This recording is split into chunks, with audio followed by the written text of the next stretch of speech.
Sports puts all the pieces together, blending a tradition rich in memories with innovation and the latest in television technology. Great moments come alive on NBC Sports. Last weekend in Detroit, the Tigers won 4 of 5 from the Red Sox to take sole possession of first place in the American League East. Now Joe Morgan and company seek revenge as they come home to Fenway Park. Last night they set an American League record for most consecutive victories at home. Some of you will see Kirby Puckett lead the Minnesota Twins against the New York Yankees from the Metrodome. NBC Sports presents Major League Baseball and Inside Look, brought to you by Radio Shack, the technology store, and by Bic Shavers. Feel the big difference. Bic Shaver for regular or sensitive skin. Welcome to steamy Fenway Park, where the Red Sox and Tigers are set to meet this weekend for the last time this season. Hello, everybody. I'm Gail Gardner, filling in for Marv Albert, who I understand has a luncheon engagement today with Jim Rice. Well, not exactly, but Marv is in Charlotte for U.S.-Canada boxing, which you will see here on NBC tomorrow. So the Red Sox have their last direct shot at the first-place Tigers this weekend, and they are certainly hoping the result is a little bit better than last weekend, and so far it has turned out that way. Morgan Magic was back at Fenway last night. The big blow off the bat of Jim Rice, a 2-run homer, 9-4 Boston. The Sox set an American League record, 23 straight home wins. And Jim Rice with the slight curtain call. In Minnesota, Yanks pitcher Tommy John pitching to Gene Larkin. Don Slaught with a toss back to the mound. John not looking, it hits him in the head. But it was not an omen of things to come. In the 9th inning, Ricky Henderson with the key hit. The base hit to center off Jeff Reardon knocks in 2 runs, 6-4 Yanks, their first come-from-behind win of the season.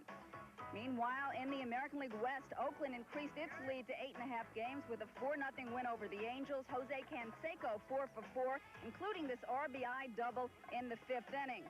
Over in the National League West, Dodgers came up with a big win over the Giants. Pedro Guerrero homers off Ron Davis in the 7th as the Dodgers win 7-3. They lead the Astros by 2.5, Giants by 3.5. In the East, Mets and Expos tied at 2 in the 8th. Kevin McReynolds with a long drive to left field. Tim Raines going back to the fence. He leaps and pulls it back over the fence, saving a 3-run homer. Expos went on to win 5-2 and 12. At the Vet, Pirates dropped a doubleheader to the Phils. The hitting star, Phils rookie Ricky Jordan, 5 for 9, 4 RBIs, including this 2-run homer in Game 2. The Pirates have lost 8 of 11. And in Chicago, the pitching performance of the day turned in by the Cards' Joe McGrain. McGrain, a one-hitter against the Cubs, only hit a second-inning single by Vance Law. A look around the majors yesterday. There was also a significant ruling yesterday in the Wade Boggs-Margot Adams palimony suit. When we return, we will speak with Red Sox third baseman Wade Boggs right after this. Filed by Margot Adams against Red Sox third baseman Wade Boggs. Adams had been asking for $6 million in compensation for the wages she claims she lost while traveling with Boggs over the course of about 2 years. Now, Boggs has admitted to having an affair with Margot Adams, but the court now says no compensation is required, at least for now. Earlier today, we had a chance to speak with Wade Boggs about the ruling. Tell us what your initial reaction was when you heard that decision. Well, I was very satisfied and I was very happy. My family's very happy, and it's something that I felt the decision was going to go in my favor anyway, but you never know when it goes to court what might happen, and I was just very thankful that it went in my favor. Now, they're claiming that they're going to persist, that they're not going to drop it. What do you think is going to be the situation from this point on? I really don't know. It's been a guessing game the whole way through, and there's really no telling what's going to come up next. How would you say that, or what would you say that you have been able maybe to take away from this whole situation personally? The biggest thing that I've learned is don't take your family for granted. It's made my family a lot stronger. My wife and I are closer now than ever. We were very close before, but now I think there's a special bond that might have been lacking before that's there now, and I've learned my lesson. What do you think has been the hardest thing for you? There are obviously a lot of different points that make up for the difficulty, but if you have to pick out the one thing that's been the most difficult thing. Probably with your teammates, having them to go through everything like this, and their names getting drug into it, and this was my problem all along, and the other side decided to start bringing other people into it and dragging their names through the mud. So I just think that that's probably the worst part of it. How have you resolved that with everyone, with the men that you play with every day, many of whom have been your friends for quite a number of years? Well, it's very easy. I wasn't the type of person to break their arm or bend their arm to go out and get something to eat or get something to drink, and they just went along with me, and it was just an unfortunate situation that they were in the wrong place at the wrong time also, and their names happened to get brought up into it, but it's been very easy. Let me ask you something. This has been a difficult and a very strange year for the team, for yourself in a lot of ways. Yet you have managed personally to maintain your excellence on the field. How do you do that? How do you do that with all that has gone on for you emotionally? Well, I've developed the cocoon, so to speak, in the last 4 or 5 years that I can block out outside interference and just go about my business, block out the media, block out things that are happening off the field. The only thing that's ever gotten me down between the white lines was the death of my mother. That's the only thing that's ever affected me in my life, and I just told myself that, hey, don't let this affect you the way it did the situation with your mother, because this is not anywhere near the same situation that I had back in June of '86. So naturally, it was hard on my family, and there was a lot of trying times there. But I just said, hey, just go out there and just play the way you've always played. Do you think this has in some way changed people's perception of you? Does that disturb you? Well, I hope not. Professional athletes have a life off the field, and what they do on the field, you know, it's a nasty situation that everybody says, well, he's not the person we thought he was. You know, I made a mistake in my life, and it wasn't like I shot somebody or I went out and got caught with drugs or something like that. It's a totally different situation, and it's not the right situation, but you know, people make mistakes, and I think I paid for it. Lawyers for Adams have 30 days to refile the suit, presenting better evidence, and they claim that they will. When we return on the pregame show, we will take a numerical look at the week in review, but it's time now for an Olympic baseball close-up. This Olympic baseball close-up is brought to you by new extra-strength Brute 33 antiperspirant and deodorant. Patriotic pride swells up inside Mark McGwire when he describes playing in the 1984 Olympics. Probably the greatest feeling I've ever had in my life, besides being in the All-Star game last year. I think it was important to represent the United States. I mean, being a baseball player, you might only have one time to do it, and last year I had a time to do it, or in '84 it was, and it was just exciting. McGwire took his Olympic success to Oakland, where last year he hit a rookie record 49 homers and won Rookie of the Year honors. Does he like the idea of America's pastime becoming a medal sport in the Olympics? I think so. I think it has to be. You know, baseball is America's pastime. It's the #1 sport in Japan, #1 sport in Korea, Taiwan, and all over the world. So I think it's a great thing in 1992 for it to be an official sport. I'll be honest with you. I don't know why you're interrupting the show just to put me on to talk about baseball. I don't like baseball. I never liked baseball. I think you have to be nuts to watch a game where people could only afford one ball. 9 people are fighting over it, and they're all running around just to get back where they started from, all because of one ball. Get 9 balls and keep your mouth shut. Baseball, according to Jackie Mason. You know, last week in the majors was a field day for numerologists, beginning with Monday, August 8th. 8/8/88. A day of good luck, according to Chinese tradition, as Octomania struck. We begin with Oakland's Jose Canseco, this season's first 30-30 man. On Monday the 8th, he knocked in his 88th run of the season with this base hit to left. Not to be outdone, the Royals got into the act, these Royals, as Fergie's princess was finally born on Monday the 8th at, you guessed it, 8:18 p.m. London time. The same day, Minnesota plugged into the planetary numbers game, pulling off not a twin killing, but a triple play. Dan Gladden off the drive by Joe Carter to Steve Lombardozzi over to Gene Larkin. It was the Twins' 8th triple play in their 28-year history. But the digital centerpiece on Monday was baseball's 8th wonder of the world, Wrigley Field. The final countdown as the State Ballpark moved into the modern era of night baseball. 1, a 2, a 3, let's go deep. The lights were just fine, but not so the weather. At 8:15 Central Time, the rains came. Despite the eventual rainouts, spirits were not dampened as Wrigley's nightlife began wet and wild. It wasn't Monday, but Twins ace Frank Viola had the number 8 in his sights. On Wednesday, Viola became the major's first 18-game winner with a 10-4 victory over the Indians. Also on Wednesday, 1 was the loneliest number that you'll ever hear, as the Giants' Don Robinson and the Angels' Willie Frazier both tossed one-hitters. For Robinson, it was his first shutout in, could it be? Well, yes, 8 years.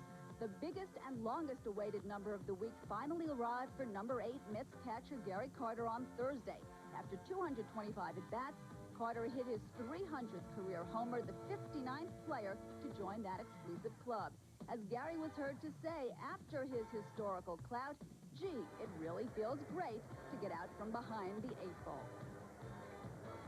Baseball by the numbers coming up on NBC this afternoon. The Red Sox and the Tigers, the Yankees and the Twins from Fenway Park. I'm Gail Gardner. Thanks for being with us. Enjoy the afternoon.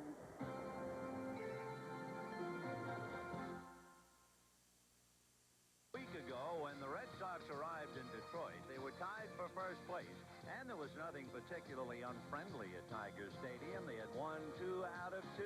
But in the course of a 5-game series, explosive home runs by Matt Noakes.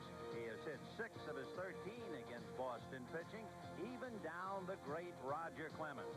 And suddenly the Red Sox were carried out on their numbers 4.5 games back. But now the Sox are home at Fenway Park, where they have won so many in a row to get people talking about records. And by winning last night, it's 23. 1 behind the 78 Pirates, 3 behind the 1916 Giants. And to show that they were home, happily ensconced in their familiar digs, Jim Wright hit one over the friendly Green Monster in left center field, and the Sox went on to pulverize Detroit 9-4, and now trail by 3.5. So the stage is set. It'll be Mike Boddicker for Boston, Jeff Robinson for Detroit. The Sox and the Tigers at Fenway Park.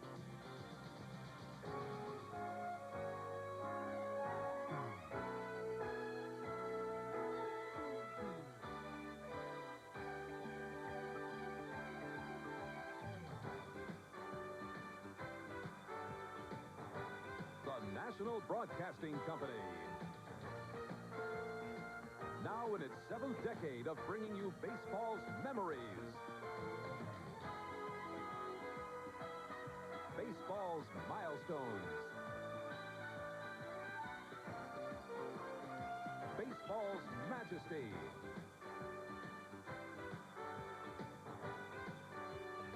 And baseball's magical moments.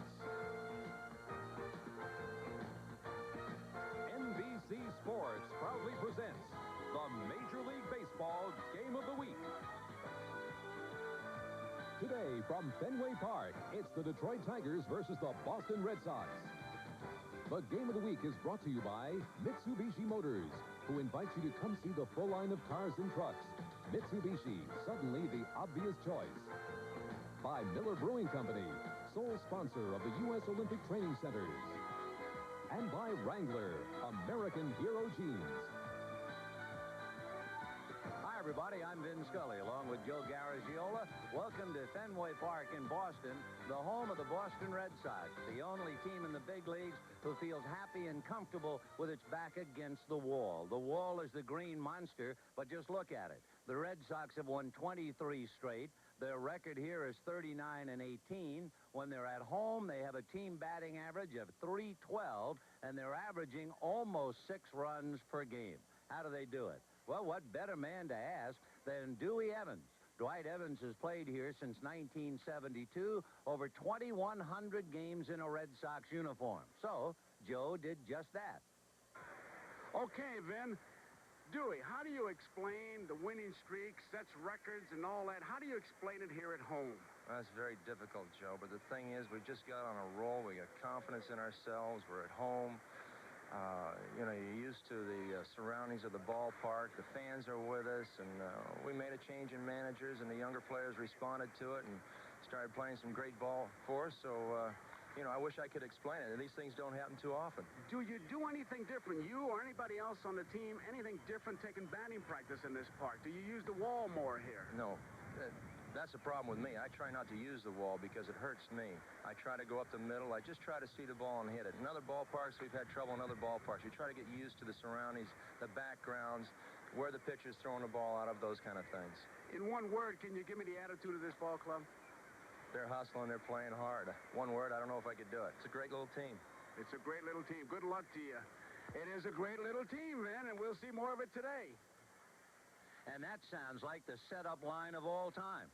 Good little team, my eye. They're a heavyweight ball club that'll knock you out, especially here at Fenway. That will be the challenge for young Jeff Robinson and the Detroit Tigers. We'll get to the starting lineups. We'll have all the pregame stats and stories, all coming up right after this.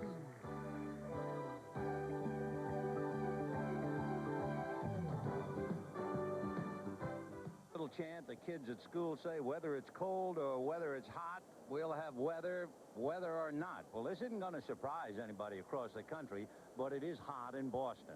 The temperature, 95 degrees, the humidity at 82%, a little bit of a zephyr, 10 miles an hour blowing from left to right as far as the ballpark is concerned. The forecast, more of the same, hot and steamy and a chance of thunder showers. I tell you, all you have to do is shake hands with the catcher, and you're as hot as you're going to get. In fact, I was kidding Trammell. I said, Alan, that pad you wear on your elbow, he said, well, it's been a little sore, and I keep that pad on to keep it hot. I said, are you serious? You're going to wear something to stay hot today? Well, the heat is like this in every city we have been in the big leagues. Everyone, except perhaps out on the West Coast where it's slightly cool. And talking about hot, how about the Red Sox? As everybody knows, they have won 23 consecutive games at home. If they win today, they will have tied the 1978 Pirates, who won 24 straight at home. The all-time record, the 1916 Giants, won 26. Here's the Tiger lineup as the Red Sox take the field. Leading off for Detroit will be Lou Whitaker at second base. Pat Sheridan will be in left field, and Anil Tamil will be at short. Then you have Dave Bergman at first and Chet Lemon in right. Matt Noakes will be behind the plate. Darrell Evans is the DH. Then you'll have Dwayne Murphy in center field and Tom Brookins at third base. Trying to stop that, Mike Boddicker with a record of 8-13, 0-2 against Detroit, 2-10 lifetime, but those numbers posted when he was with Baltimore. He has always pitched well here in Fenway. He's 5-1 in his career here, and with Boston, he is 2-1. There's a key stat, 60-22 record the last 3 years after August 1st, 30-19. Terry Kennedy said something very interesting about him, and I checked with Boddicker, Vin. Kennedy says he does what he has to do, and he can spot a flaw faster than any pitcher I've ever seen, and if he needs a pitch, he'll invent one. So I said to Boddicker, how do you invent a pitch? He said, well, if I'm not getting the guy out, I'll throw him a knuckleball, I'll turn it over. In fact, I throw a split finger pitch between my third finger and fourth finger. I said, are you putting me on? And he says, no, he's not. So he's an inventor. How does the inventor feel about switching uniforms from Baltimore to the Boston Red Sox? Well, we had a chance to visit with him before the game and asked him just that. I was happy to be going, but yet leaving people like Cal Jr., who I've been with since I first signed, and stuff like that. It was hard, and the people of Baltimore were very good to me, but it's a great situation. It's a great sports city, and the people and my teammates and management, front office, everybody's been great to me here. He has been involved in 2 incredible streaks as we see the defense. And there it is. Burks and Evans and Greenwell in the outfield pretty good. And Greenwell, you watch him play that wall. They learn in a hurry here. Boggs, who has become I think, a gold glove candidate, certainly. Owen is playing. Barrett is benched, and it's just a case of giving him a rest because Owen had a good night last night, and Barrett's been a little bit of a slump. Benziger getting him behind the plate, and Boddicker is ready to pitch to Whittaker. It's kind of interesting as Lou Whittaker, Pat Sheridan, and Alan Trammell come up against Mike Boddicker. That's a strike. Boddicker has been involved with 2 incredible streaks. The 21 straight losses by the Baltimore Orioles, and now, of course, trying to extend the 23-game winning streak at home. He was the pitcher who started for Baltimore the day this streak began, so he's really been involved. He wasn't involved in that game. He went out when it was tied 3-3. The Red Sox beat Baltimore 10-3, and that was the beginning of the 23, but Boddicker was the guy who started it. High drive into left center. Ellis Burks right there. 1 away. Whittaker is really in a slump. Could be he has a nailing back. He has 2 hits in his last 32 at-bats, and the breeze has changed. When we came on the air, it was blowing from left to right, and it is swirled completely around now, at least for the moment. And Pat Sheridan coming out.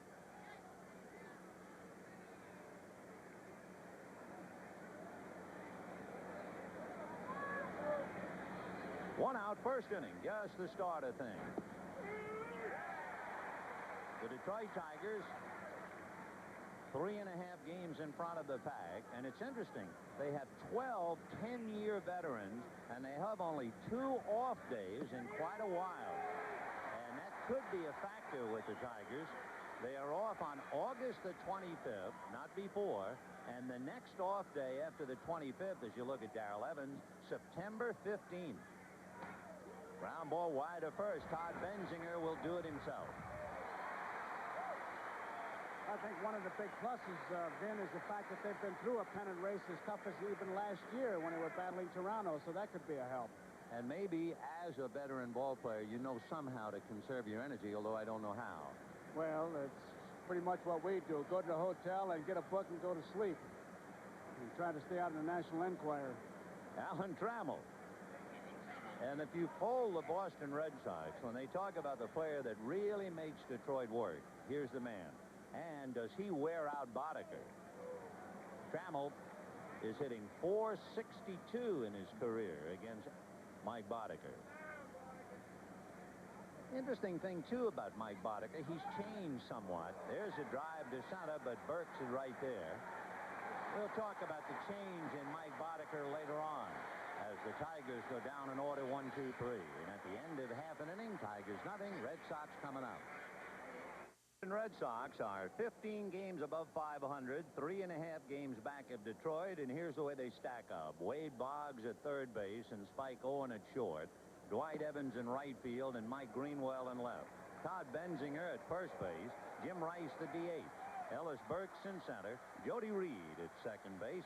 And Rich Gedman behind the plate. On the mound for Detroit, young Jeff Robinson. He is 13-5, an ERA a little more than 2.5. And another note about him, look what the opponents are hitting. If you remember Tuesday night when we did the Mets-Cubs game, Sid Fernandez had a batting average of 191. But remember, in the American League, you don't pitch against opposing pitchers. You get the DH. Foul ball off third, down the line, out of play. You just saw Rarity, Boggs swinging at that first pitch, but talking to him in the clubhouse before the game, he said, if I get a strike, I'm going after it. And he certainly did get a strike, and he went after it. He naturally hits it at wall out there, which is very friendly to these Red Sox. 0-1 to count to Wade, who has struck out swinging only 7 times this year. That's a strike. Last week when we did the Tiger-Boston game in Detroit, we talked about the fact that Boggs had swung and missed a pitch only 20 times all year. Well, 1 week later, just add 2 swings. Little Nubber back to the box. And Robinson takes care of him. 1 away. Okay, normally you see Boggs go deep in the count. 3 pitches, and he was out of there this time. So Wade Boggs gone. 1 away. And Spike Owen coming up. When you are pitching in Fenway Park for an opposing team, you really have your work cut out for you. Not only have the Sox won 23 straight, but listen to their numbers during that stretch. The team has batted .335. They've hit 23 home runs. They've outscored their opponents by better than 2-1.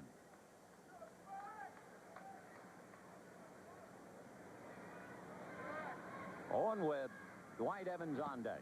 Ball 1. 1-0 to Spike. Then, of course, something happens when they leave the enchanted castle. And you can see they fall off considerably in average and run production. Check swing foul. The Sox are twice as good at home. And is that jacket on his right arm actually going to help him today? I don't think it'll help him keep warm, that's for sure. He just showed you that he's needing a towel. I think it's more habit than anything, and maybe a bit superstition, too. But I don't think he needs that jacket. 1 ball and 1 strike to count to Spike Owen. And that's a chopper up along first base. It will kick foul. Again, in talking about the Red Sox, home and away, and their success this year, although it is dramatically put into focus with 23 straight, but for the last 3 years it's been that way. In the last 3 years, the Sox have played a winning percentage at .642 at home. Not quite, but about as good as you'd ever want. But they've been under .500 for the same 3 years on the road. So Joe Morgan has a team that just goes wild here. And when you think about it, if they hope to win the pennant, they had better go wild here.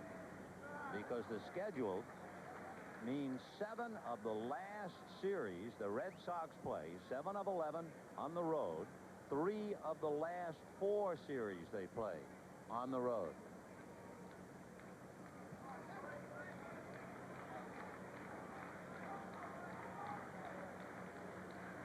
And Spike bangs it into right field. Base hit.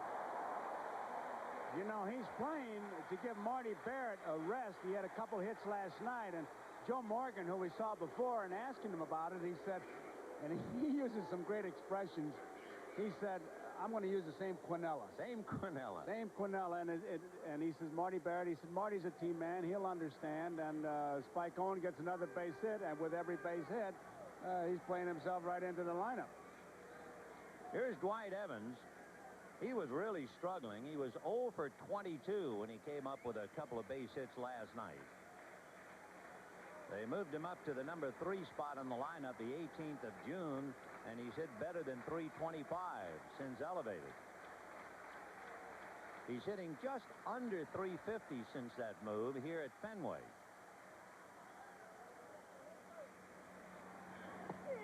In there, 0-1.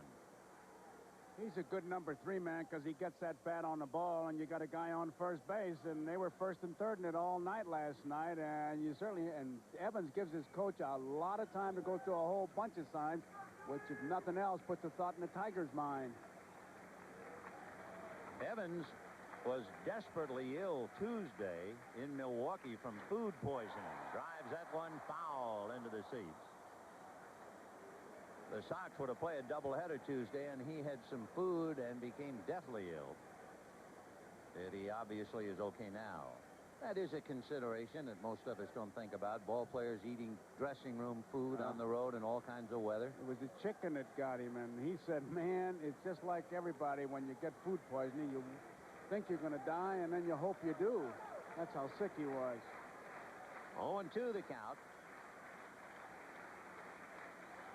Behind him.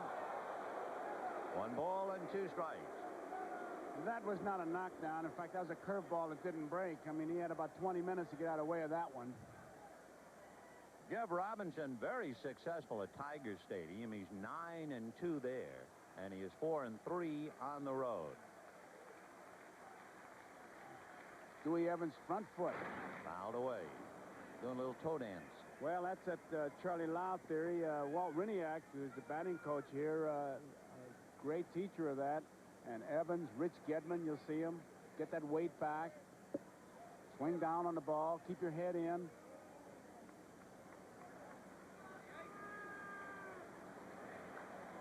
The Red Sox have beaten Robinson twice this year.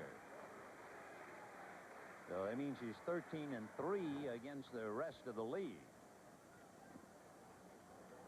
Mike Owen at first, 1 out in the first inning. Owen, by the way, is 0 for 1 in stolen bases. The Red Sox don't steal very many. They only have 47. Almost got him, and he's saying it did get me on the right arm.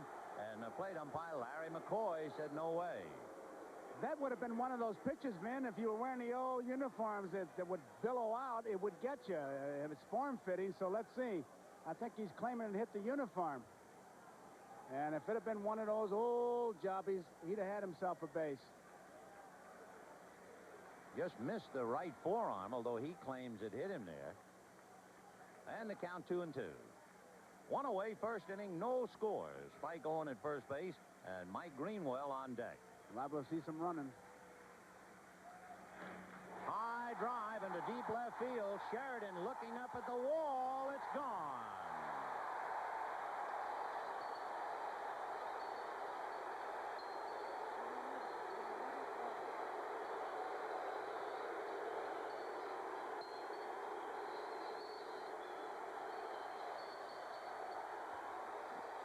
Well, he says he doesn't adjust for his ballpark, but they all look at that wall and give him something they can handle, and they'll do exactly that.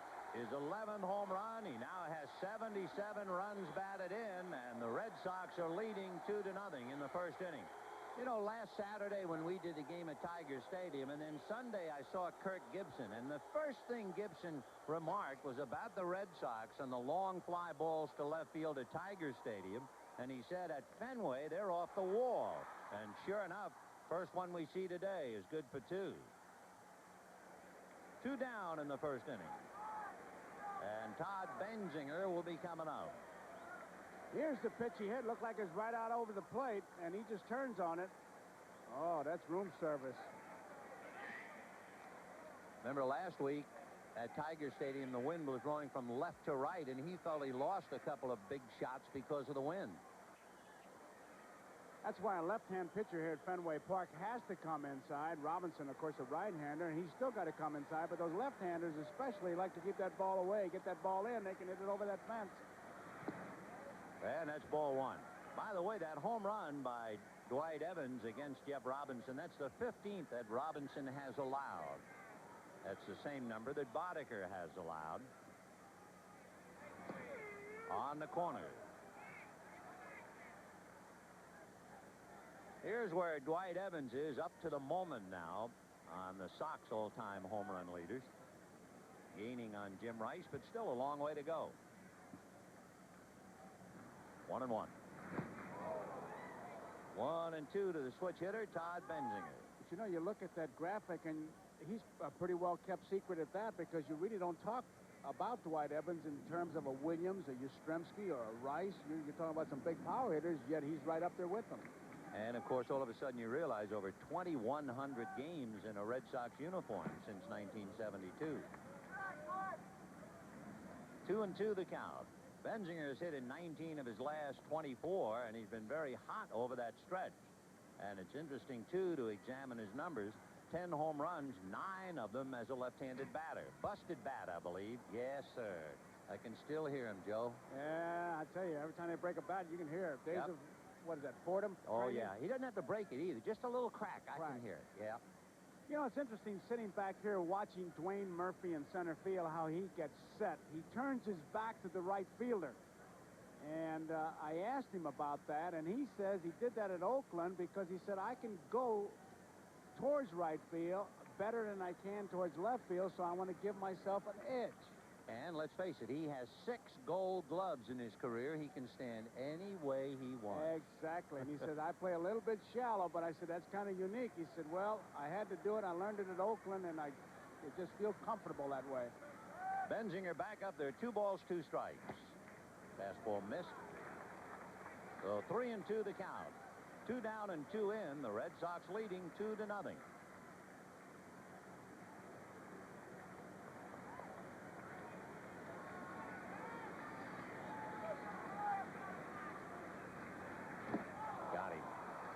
So Benzinger strikes out. However, the Sox get two. 2 runs, 2 hits, nobody left. At the end of an inning, it's 2-0 Boston. Those of you following baseball are aware of the consecutive home wins in a season. The Red Sox with 23, gaining on the Pirates and Giants. But there have been some other incredible winning streaks at home in other sports. For instance, in the NBA, the Boston Celtics, although a couple of those home wins were in Hartford, nevertheless 38 straight. The 2-time Super Bowl champion Miami Dolphins, 27 straight. Then, of course, the Giants with 26, and the Philadelphia Flyers, 24 in a row in 1976. So Joe Morgan is at the wheel of what could be a record-setting drive. Under Morgan, and of course they lost 7 out of 9 on the road. So the Sox are 22-8. That's a strike. Dave Bergman, followed by Chet Lemon and then Matt Noakes. I said to Boddicker, how would you describe your pitching? He says slow, slower, and slowest. Yet he holds a kind of unique record. Well, we're going to mention that to you, Joe. He's been averaging a little more than 3 hit batters a year. This year he's hit 11. Does that mean anything at all? I think he's just going inside more. That was a pretty good fastball there. He kept away. I don't know what else it would mean except that he's trying to reclaim the inside part of that plate. With various throwers in the league, in the National League, I think Nolan Ryan has 7, but for Boddicker to have 11, and he's again working the ball away from Dave Bergman, it comes a little bit of a surprise. But a ball player wouldn't naturally be looking at those stats anyway, would he? No, I don't think he'd be looking at him, and I think he'd be crowding the plate thinking that he's going to throw slow, slower, and slowest, and then comes inside, he nicks you. Slap foul as Bergman trying to protect the plate with that swing. Bergman has been playing pretty well. He's hit in 6 of his last 8. In fact, he's been hitting just under 380 since the 8th of June. And he hasn't made any errors at third base. 13 years in the big leagues. Here is Jeff Robinson. He has disdained the jacket, but he also wraps that on just in case. And he was already toweled off by the trainer. 3-2. Well, Bergman's aboard with a walk, and that'll bring up Chet Lemon. Managers love to see that kind of hitting because he fouled off some tough pitches and draws the base on balls. And look at Montreal, Vin. The Expos knocked off the Mets last night, and they have him pinned 5-0. Pascual Perez and Bobby Ojeda. Montreal began the day 5.5 behind the Mets, as did the Pirates, 5.5. And that's a base hit to right field, so suddenly Boddicker is in a jam. First and second, nobody out, and Matt Noakes coming up. You know, we talk about managers like to see the kind of hitting Bergman did. Managers don't like to see what's happening here. Your team scores 2 runs. That's when you want to shut them down. Don't let them score right after you got the couple runs. And there you see Joe Morgan watching it and wondering, just how am I going to get out of this now? And probably his least favorite Tiger is at the plate, Matt Noakes. Matt Noakes has 13 home runs this year, and 6 of them have been hit against Boston. Remember that monster had hit the facade of the upper deck in Tiger Stadium last Saturday. That's what he's done against Boston. Way out in front of it. Changed speeds on him, and he wanted to get that bat head out there, and he got it out there, but about 10 minutes too soon. Another thing in talking about Noakes and home runs, it brings up a change in the Tigers. In 3 of the last 4 years, the Tigers have led the major leagues in home runs. You know, they're 9th in 1988. What a fall-off. Off speed, so he's really slowing up on him. 1 ball and 1 strike. Of course, part of that fall-off, Gibson is gone, Parrish is gone. Also, the DH has not made the contributions to Detroit that they have in the past. So it is a considerable fall-off in power.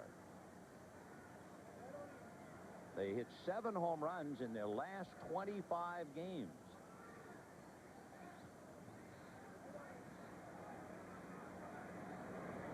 One ball, 1 strike.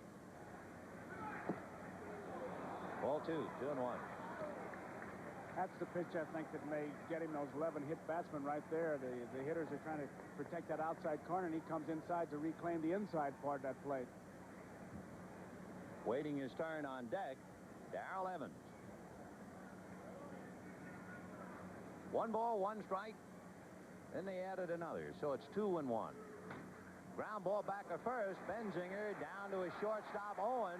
Back to his pitcher, and it goes into the dugout, and a run scores. I tell you, you almost want to tell the middle infielder, just keep the ball if the pitcher's covering. Last night, the Detroit Tigers tried it. It cost them a run, and it cost the Red Sox a run right now. Boddicker was there, but it's a very difficult play. We'll take a good look at it right here. Benzinger comes up with it. He gives him a good ball to handle. In fact, I think that he's deciding right then and there what he's going to do, but you can see off target and into the dugout, a very expensive throw. So Spike Owen, playing shortstop, throws behind and low to Boddicker covering. The Tigers get a run, and it's now 2-1 Boston. And with a runner at second, the tying run and 1 out, here's Darrell Evans. Evans is one of the truly great disciplined hitters. He's walked over 1,500 times, and I guess everybody in both leagues realizes he has a great knowledge of the strike zone. And I'm sure Rich Gedman understands that. And if you're catching against a hitter who is so disciplined, what does that do to your game plan? Well, you almost have to make that perfect pitch, and right now, it's early in the ball game. You know what he's up there looking for, a fastball inside, and I'm sure that if Gedman wants him to hit, it's going to be something on the outside part of the plate, see if he wants to pull it. 1 ball, no strikes. Big, slow rainbow just dipped in for a strike. 1-1. It was interesting listening to Evans and Noakes in a hitting conversation, how they were exchanging ideas. This guy, Evans, he's up there with a definite idea in mind. Not only is he disciplined, Ben, he knows what he wants to do. Another off-speed pitch just dropped in there for a strike. 1-2. Think he's been looking for the fastball? He's just been sitting on it, as the hitters say. 1-2 to Darrell Evans.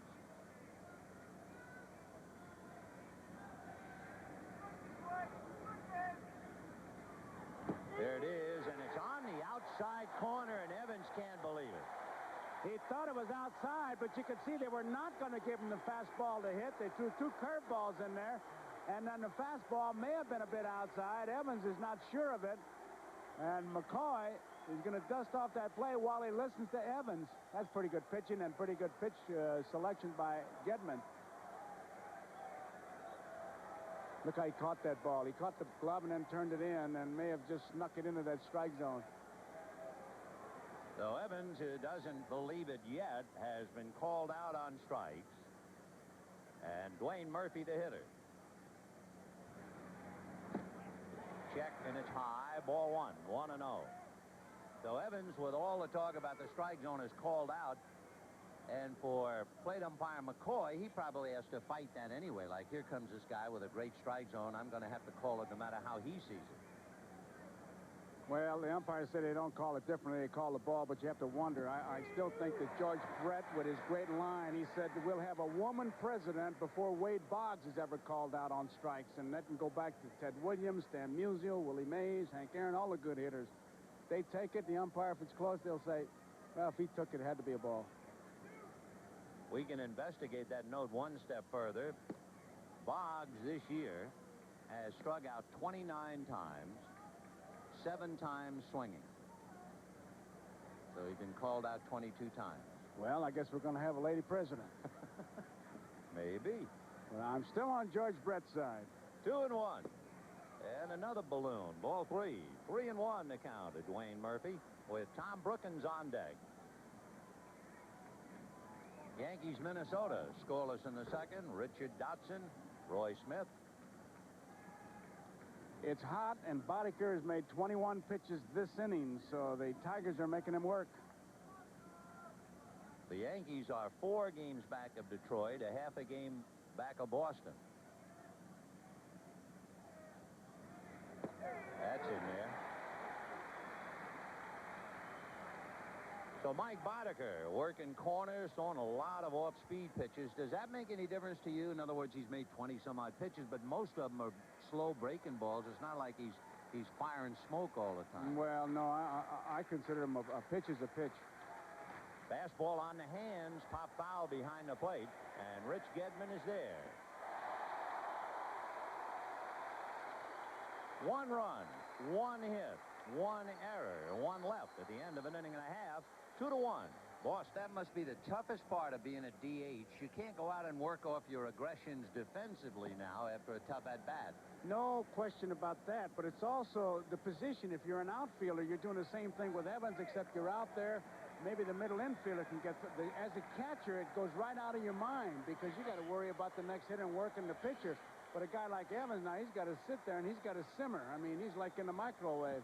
In a sense, I guess it's like the equivalent of being a starting pitcher and you're knocked out in the first inning and now you wait for 4 or 5 days before you go back out there.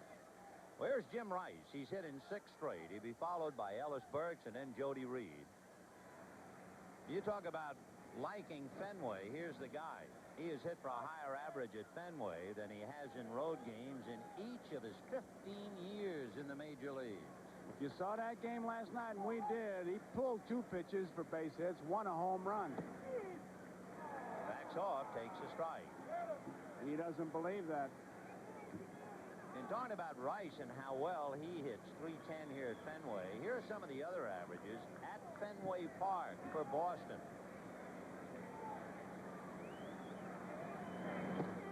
Right. Wade Boggs, .382. Dwight Evans, .313. Mike Greenwell, .333. Ellis Burks, .347. Jody Reed, .330. They love it here. 2-2. You're seeing a pretty good example of what the player means when he says there are really 3 strike zones you worry about. The pitchers, yours, and the umpires, because Rice is really not sure of the strike zone. 2 balls, 2 strikes. That's a question. With all of the other pregame analysis, you're catching Boddicker or Robinson. Would you say to him before the game, look, we got McCoy behind the plate. He usually gives you the outside corner. You do go over that? Well, if he's a guy who hasn't been consistent, I mean, you wouldn't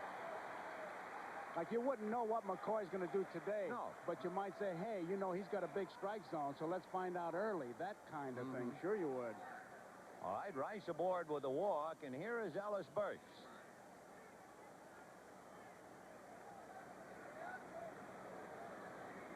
In fact, the Red Sox were talking about McClellan's game last night, that he switched. I mean, Gedman, I was talking to him about it. He said, yeah, because I asked him. I thought he was kind of squeezing him, and then he kind of opened up his strike zone. He said he switched from the 6th inning on.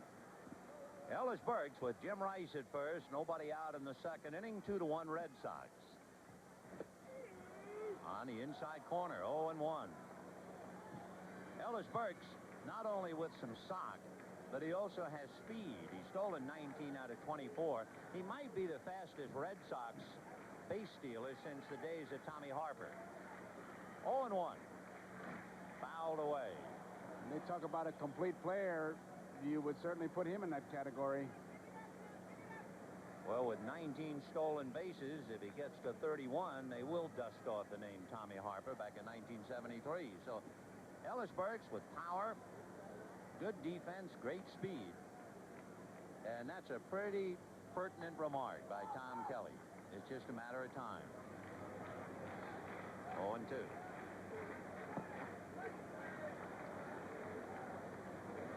One and 2 to Ellis Burks.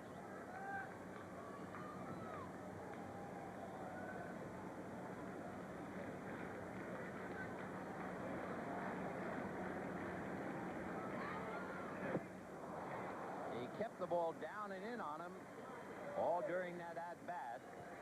That's the 2nd strikeout for Jeff Robinson. He had a high of 11 this year. That's a fork ball that he's throwing, or that Bosch ball, whatever you want to call it. Boddicker throws it. He learned it from Ray Miller, but Robinson's got this, not really a split finger. He lets up on it. Well, it has done the job with Burks. Now we'll see what happens with Jody Reed. Reed moving over from short to 2nd. Marty Barrett sitting this one down. 1 ball and no strike. Barrett had 2 hits in his last 25 at-bats, so they decided to rest him. They put Owen at short and moved Jody over. He's hit in 9 of his last 13. 32 of the last 35 games he started at shortstop, but I guess it's an easier transition. It's certainly an easier throw.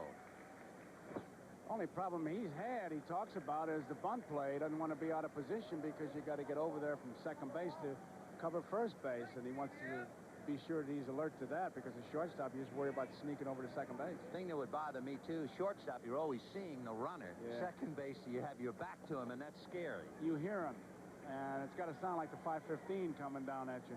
2 balls and no strikes to Jody Reed.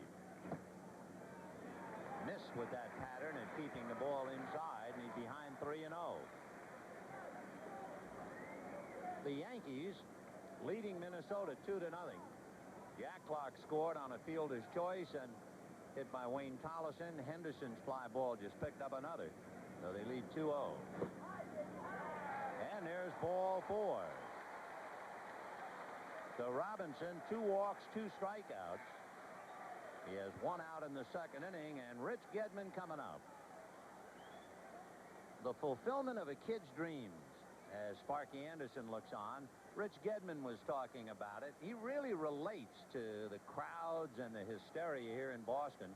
He's from Worcester, and he said, I'll never forget what it was like when I was 8 years old and the 1967 Sox were going all the way.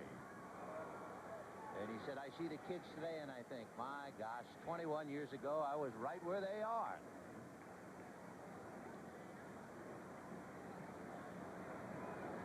Remember the days of the Knothole gang in St. Louis? They used to be so great, where you could get in there and we'd sit in left field, and then like this youngster right here. Who knows? He may be the next Rich Gedman. No balls, 1 strike. And he throws his bat, a roller into the hole. Trammell back to Whitaker for the 4th. Big play for the second out. It's almost like a hit-and-run play with nobody running. Why you do that, it's really a mystery, because it wasn't a 2-strike pitch, and he almost got a base hit out of it. Trammell has to make a good play.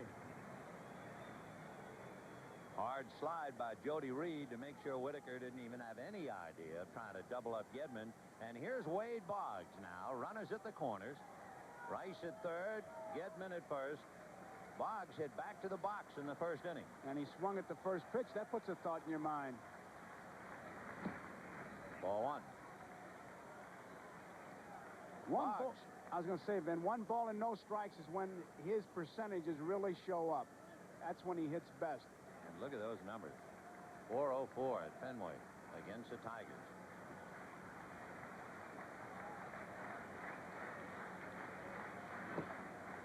So he has to count his way 2-0. He's walked 80 times. We've already talked about the fact he rarely misses the ball when he swings, and consequently rarely strikes out. So you're really in trouble. 2 balls and no strikes.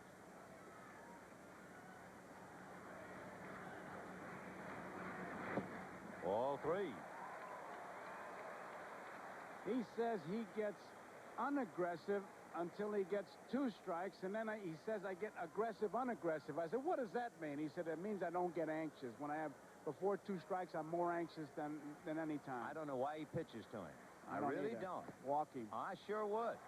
In other words, if there were runners at second and third, they wouldn't even think about it. They'd have put him on. And first and third, why not do the same thing? Well, he wasn't about to get a pitch to hit when he was 2-0, and then when he ran into 3-0 and he didn't bite at the 3-0 pitch, you know they were going to put him on. All right, Spike Owen with the bases loaded. Trammell not saying much more than, hey, if you're going to keep walking him, I understand about Boggs, but the other guys are on base because of the base on balls. We can't make a play for you. You're going to have to throw some strikes. For Spike Owen, this is only the 6th start that he's made since the All-Star break, and he really has a chance to hurt. You have Jim Rice at third, Rich Gedman at second, Wade Boggs at first. 2 out here in the second inning, and the Sox leading 2-1.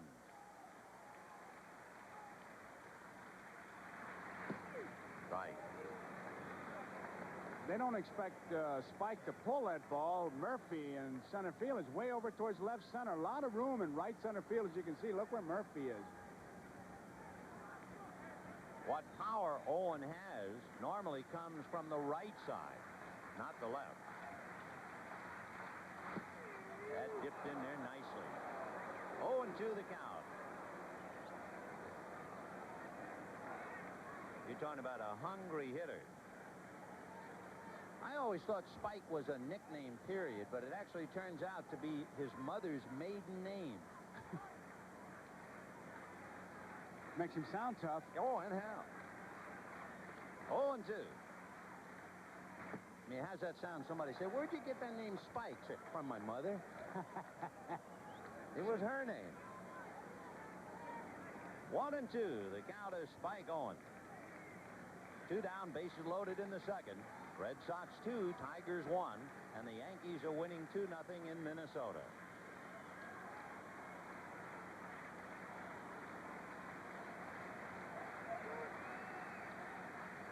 Fastball hit to the left at Trammell. He'll shovel to Boddicker, and the damage is avoided.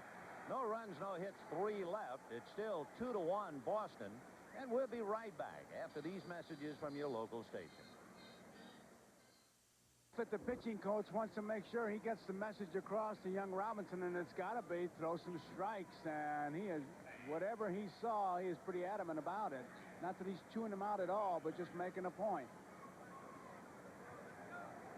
Big crowd, as usual at Fenway. They've drawn 32 straight crowds of 30,000 or more, and they've gone over the 1,006,000 mark. Tommy Brookins fouled it away. We mentioned earlier that Detroit has 12 10-year veterans. There you can see just the draw, the magnetism of the Red Sox at home. Tommy Brookins, 35 years old on Wednesday. Passed. He missed 20 games this year. Rich Gedman is one of the real movers as far as catchers are concerned. I mean, he doesn't make any bones about it. When he wants on an outside corner, he literally jumps over there. There he goes. 0-2. And there's a hopper short hop by Boggs to take care of him. 1 down. Friends, this telecast is presented by authority of Major League Baseball, may not be reproduced or retransmitted in any form without the express written consent of Major League Baseball. Lou Whitaker. Boggs has really worked on his fielding, and of course, he's such a good hitter. He's never going to get the credit he deserves because they're all going to talk about Boggs and talk about his hitting. Whitaker flied to center in the first inning. He's really struggling. 2 hits in his last 32 at-bats. 8 home runs, 43 RBIs. During his career, he has hit very well against Boston. He has a .313 career average. On deck, Pat Sheridan. It's 2-1 Boston, top of the third. One thing about Whitaker, and if you were Lou, you would have to be perplexed about it. If he started at 1983, you saw he hit .320. His average has come down every year until this year he's down to .263. That's a little disconcerting. And now he's 2 for 33. He really spotted that ball well. It was a breaking ball, took something off. Inside off the strike zone. Even if he hits it, Whitaker's not going to drive that ball at all. He would have hit that right off the handle. Watch where this ball is. I mean, it is a good pitch. Look at here. Boy, I love to see those kind of pitches. And just to conclude the thought on Whitaker, he's 31 years old. He figures to play for quite a while. Gates Brown was his mentor when Gates was coaching over there, and Gates would always be on turn. Be quick with the bat. Strike to Sheridan, and the count 1-1. 2 down, top of the third. Red Sox 2, Tigers 1.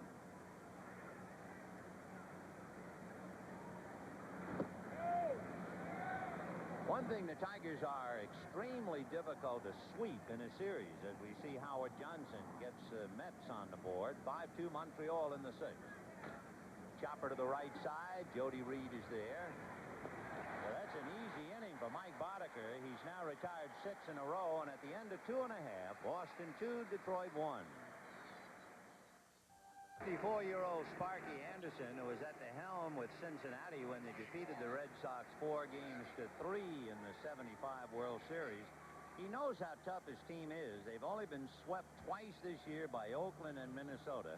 The schedule shows that the last 6 road games, actually 7 that the Tigers play, will be against Baltimore and Cleveland, and their last home series, their last series of the year, against the Yankees. Dwight Evans to start it off. Popped it up on the right side. Coming in is Chet Lemon. 1 away. That makes 47 pitches for Jeff Robinson, and then keeping with the political conventions, NBC projects that to be 206 pitches. Never happened. Once again, we'd like to remind our viewers we'll be selecting the NBC Miller Lite Player of the Game at the conclusion of the ball game. We will not project the winner of that. Here's Mike Greenwell. Red Sox had one of those scary things happen the other night. Roger Clemens was running in the outfield. Greenwell was shagging some fly balls, and they collided. And Clemens had a bruised shoulder, and Greenwell a severely bruised left thigh. You realize before a game how many different kinds of accidents can occur, especially because it's a boring day-after-day routine. Guys are hitting infield balls, batting practices going on, guys are standing around the outfield, and some of them get very playful. Did you ever get hurt before a game? Oh, yeah. I got hit right in the face with a line drive in a Pepper game. I was walking by. Cracked my jaw. 1 ball, 1 strike to count. Ball 2. 2-1 to Greenwell. 1 out in the 3rd. Red Sox 2, Tigers 1. Todd Benzinger on deck. You know, Greenwell says there's a lot of George Brett in his swing, but I don't know. I don't see it. How about that? You see that? I see the way he hits it, yeah, but that not his reminds swing. you of Brett, huh? That bullet to right. He's going for 2 on that bad wheel, and he's in there. I tell you, he's going to have a Greenwell swing rather than a Brett swing. He followed Brett as a youngster in Fort Myers, and he says that he got some of the Brett swing in him, but I tell you, when they tried to have him hit the ball all over the ballpark, he said, I just want to hit it hard, and I mean, he hits it hard. And that bruised thigh, man, when you see extra bases, I'm telling you, I don't see anything wrong with that bruised thigh now. Look at him dig. And how? Double for Mike Greenwell will bring up Todd Benzinger with 1 out in the 3rd inning. The number 2 man in the majors, leading the way anyway for the Red Sox, who are number 2 behind Minnesota. For Greenwell, he has 30 doubles. Ball 1. See, you look at his Red Sox ball club, Greenwell, Benzinger, Burks, Reed, Owens. I mean, that's a young ball club. Oh, and how? They're going in the right direction with youth. And they're starting to win, and just in time up here. Strike. Red Sox 2, Tigers 1 in the 3rd.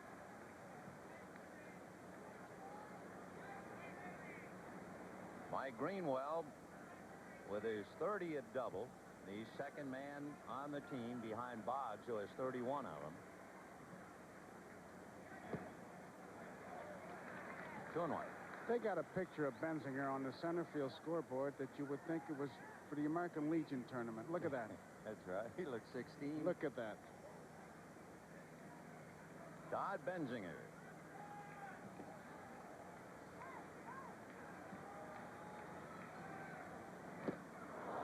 Actually, he's a decrepit 25.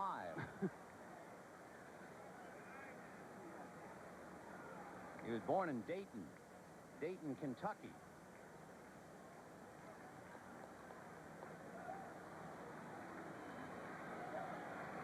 Two balls and 2 strikes. 1 out in the 3rd.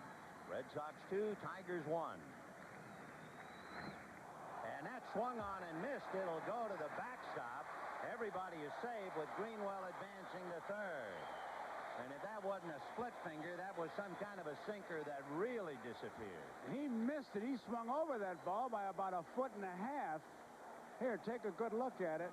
It's a split finger. You can see it. And Noakes, he didn't really try to cradle that ball. He doesn't know where it goes. He tried to catch the ball. Really, that ball, you almost have to box it and he misses it by 1.5 feet. I'm telling you. Look at that. Oh, he missed that by a good 2 feet. It's a wild pitch. So Benzinger is at first, Greenwell is at third, 1 out, and Jim Rice at the plate. Rice walked in the second inning. He's hit in 6 straight, fouled it away. It's unpredictable where that ball's going to bounce, but with that man at second base, you got to get those arms out there like it's going to hit you in the chest and keep it in front of you. Very rarely can you backhand catch that ball, but that's happening with all the catchers, and it's a very expensive play. Now Noakes can't say to himself, I better not call for that again. I got a man at third. He has to come right back with it. Well, if he does come back with it, does the pitcher have confidence to throw it, or does he say to himself, I'm going to have to get a little bit higher because he's not going to be able to block it like the last one? 0-1 to Jim Rice. 1 ball, 1 strike. So Jeff Robinson in the heat had to make a lot of pitches in the second inning. Remember, he walked 3, and he survived it. Now he's in trouble here with 1 out, runners at first and third.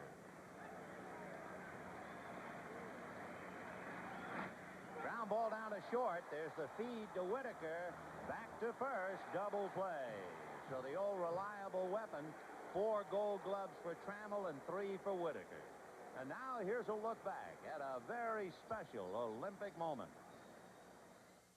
That's a long time that we've played together. At some stat right here in Fenway Park in 1977. On this double play, watch how Whittaker uses the bag to protect himself. Anytime you can get that bag between you and the runner, you're protected. Now, Trammell gives him a good ball to handle. Watch Whittaker what he does. Steps on the bag, and then back he goes. Easy double play. Boy, I remember when they broke in, Vin. They were knocking the bats right out of their hands, and now Trammell has become almost you could put him as a power hitter. Yeah, sure. 7 Gold Gloves between them. In fact, when you look up the middle, the Tiger defense with Trammell 4 Gold Gloves, Whittaker 3 Gold Gloves, and Dwayne Murphy 6 Gold Gloves. That's 13 in the important area from the pitcher spot out to the center field wall. That's a key to the Tiger success. They have allowed the fewest number of unearned runs in the league, and they've only made 1 error in the last 20 games, so they're tough. They are really something defensively. They don't give you anything. Pat Sheridan had the best description, I thought. He says, we're a bunch of how-come guys. Everybody says, how come you guys do this? How come you did that?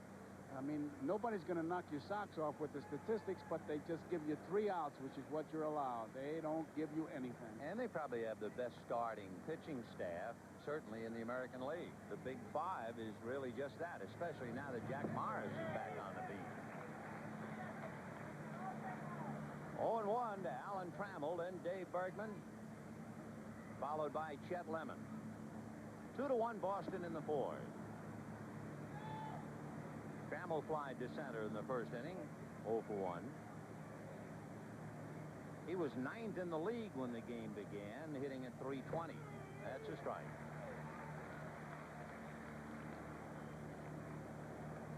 That's another interesting point about the balance amongst the Tigers.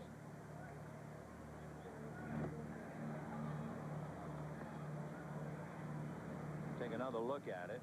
You can see Trammell leads. Salazar, a surprise to be right back of him with Evans out in front home run. I think the biggest surprise is Salazar. Oh, I agree with you, Vin, but that's such a telling statistic. 5 guys with 10 or more home runs, 5 guys with more than 30 RBIs. Well, you put it under a heading of balance. Big chopper to shortstop. Spike has to wait for the bounce, and the throw got him. That was not an easy play because he knew it was going to be close, and he got enough on that throw. He really threw it hard. So Trammell rolls to short, 1 away in the 4th. He has to wait for that bounce. Now he knows he's got to gun it, and he does. Boddicker has retired 7 in a row, and Dave Bergman, who walked and scored the Tiger run in the second inning at the plate. Breaking ball strike.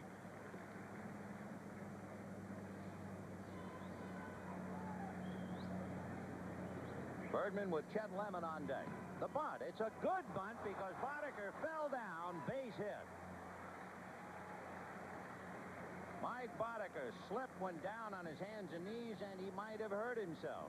He's going to take a little bit of time to get up here. He broke hard. He's in real pain. Here comes Joe Morgan. Looks like it's his left leg. Trying to go in two directions at once, trying to correct from his follow-through towards the plate to suddenly twist and get to his left. Watch this. This will tell it. Drags it right past him.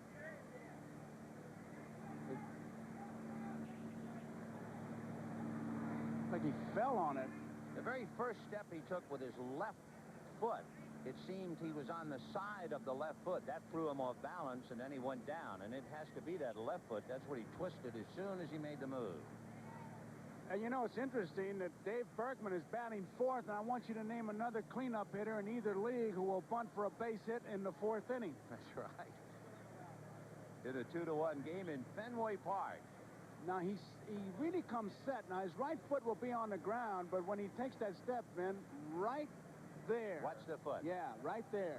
There it goes. He's on the side, and that's when he loses it. He is back up on his feet, very gingerly testing that left foot and ankle. And, of course, as a right-hand pitcher, when he makes his stride, all of his weight will be on that left foot. You don't want anybody out there compensating. To try to ease up, because that's where the injury comes in.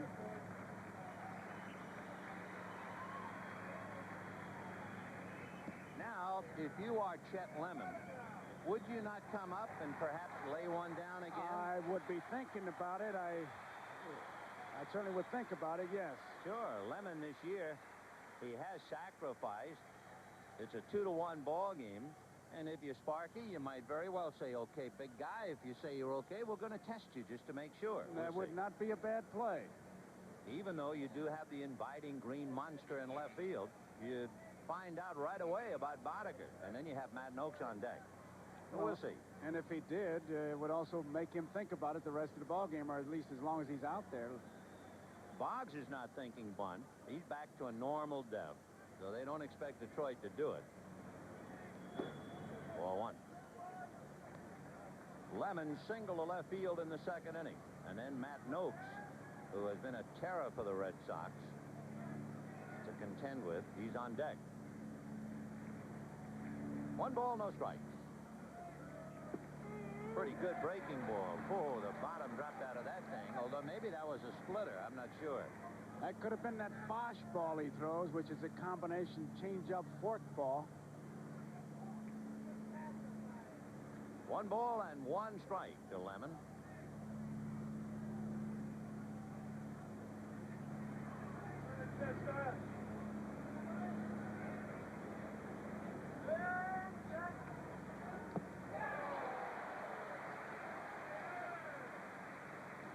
So Joe Morgan watching his pitcher throw a couple of pretty good breaking balls.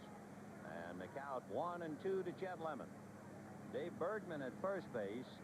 Bergman is not a threat to run. He's 0 for 1, and that was a busted hit-and-run play.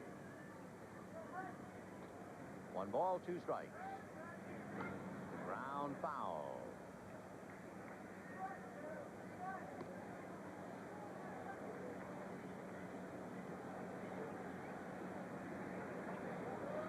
So the Tigers disdain the bunt with Boddicker. When that youngster Jim Abbott, if he makes it with the California Angels, the inspirational youngster with one hand. Kid from Michigan. It will be interesting how many big leaguers or minor leagues even bunt on him. Ground ball to short, the feed for 1, and they get the double play.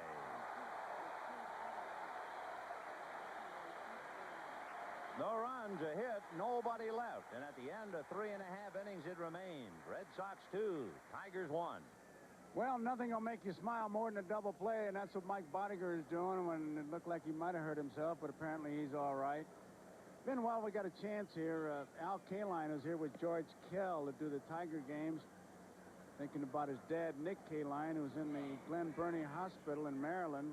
He sent a note up. I'd like to say hi and give him all my love. And all of us send our prayers for a speedy recovery to Nick. at the other end of this telecast. Yeah, he's watching the game, but right now his Tigers are trailing 2-1. Ellis Burks, followed by Jody Reed, and then Rich Gedman checking in against Jeff Robinson. Ellis struck out in the second inning, 0 for 1, and hammers it to left. Base hit. Pat Sheridan up with it and gets it back in. So the leadoff man gets aboard. You don't think he forgotten about that last time at bat when he swung at that ball inside? He was ever aggressive. That first pitch that was close, boom, he lowers the boom on it. So the Red Sox 2 runs, 4 hits. The Tigers 1 run, 2 hits, and now Jody Reed, who walked in the second inning. This is not a hit-and-run ballpark. You know, one swing you can pick up 2 runs, but they got a combine now with Burks at first and Reed in the batter's box, and they've got the infield thinking. Burks, 19 stolen bases. Strike. 0-1. As we said, that is not part or a major part of the Red Sox attack. The team has only stolen 47 bases. But Burks with 19, certainly a factor.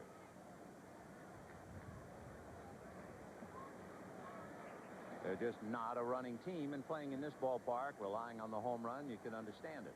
And he's going on a pitch out. Noakes down to Trammell. They got him. And that would be the only way to get him on the pitch out, because even on the pitch out, Mack behind the plate had a little bit of trouble. I mean, he double hitched to get that ball out of his glove. It was a good ball to handle, and he really had something on the throw. So they read it right. Sparky calls pitch outs, and that ball's there in plenty of time. Only the 6th time this year that Ellis Burks has been caught. And with 1 out, Jody Reed, who walked in the second inning, waiting. 1 ball, 1 strike. And another. 1-2. Man, when you pitch out, you're the Red Sox now. You got to go back. Do they have our signs? Oh, Should sure. we change them? Hey, somebody must have known something, and I'll say 90% of the time it's strictly a gut reaction. 1-2. And that's looped over short. That's going to fall for a base hit. Sheridan up with the ball. And, of course, for the Red Sox, they feel somewhat frustrated because they just lost a base runner. 5 hits for Boston. 1 out. Reed at first. And Rich Gedman checking in. So Joe Morgan perhaps hanging out a sign. Al Bumbry coaching at first. Rack Slider over at third. Gedman hit into a force play in the second inning. 4-1. 2-1 Red Sox. Bottom of the 4th. Jeff Robinson, Mike Boddicker.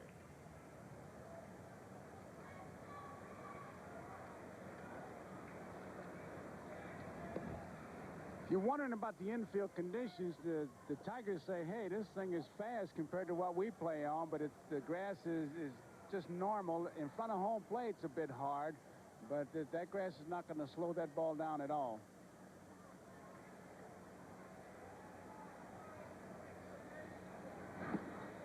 Two balls and no strikes to count. So Jeff Robinson struggling a bit. He ranks among the league leaders in pitching, in victories, earned run average, winning percentage. We told you about the opponent's batting average, the lowest of any starter in the American League. Struggling a little bit today, however. And he's behind. 3-0. Making a lot of pitches, Vin. He has no real pattern to his wildness either. I mean, he's been all over. Wade Boggs on deck. 1 out in the inning.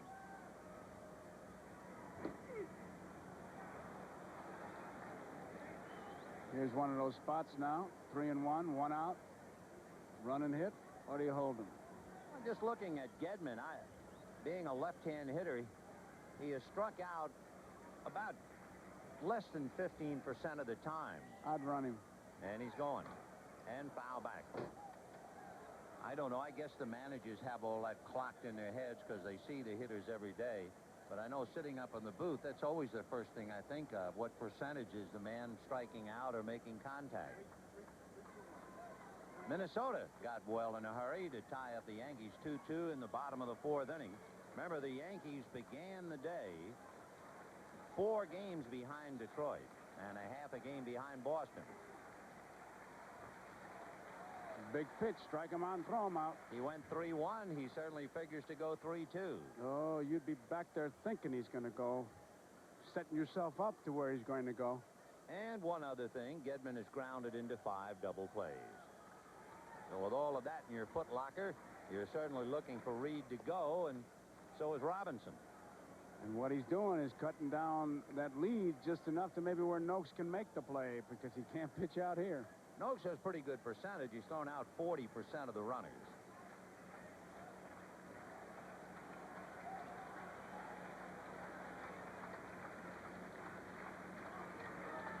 And he's not going on foul ball. Yeah, you say he's not going, but I want to tell you something. He held that ball a little bit longer, and he took the juice right out of Jody Reed's legs. You could see that Reed was ready to go, and then all of a sudden it's like the air going out in the balloon because I was watching him to see what he was going to do, and Robinson, you got to give him a lot of credit on that. He held that ball an extra couple of beats. Even on a day like today, then you can freeze a runner. Oh, he froze him, yeah. There he goes, and it's ball 4. He might have been so intent on holding Reed on, he lost the strike zone. He is also wobbly anyway as far as his control is concerned. He has walked 4. He also had a strikeout, but a wild pitch allowed the hitter to reach. So with all of his troubles, Jeff Robinson is still doing pretty well. It's 2-1 Boston. He's going to have that bullpen up, though, because he is wobbly. Boggs hit back to the box and walked.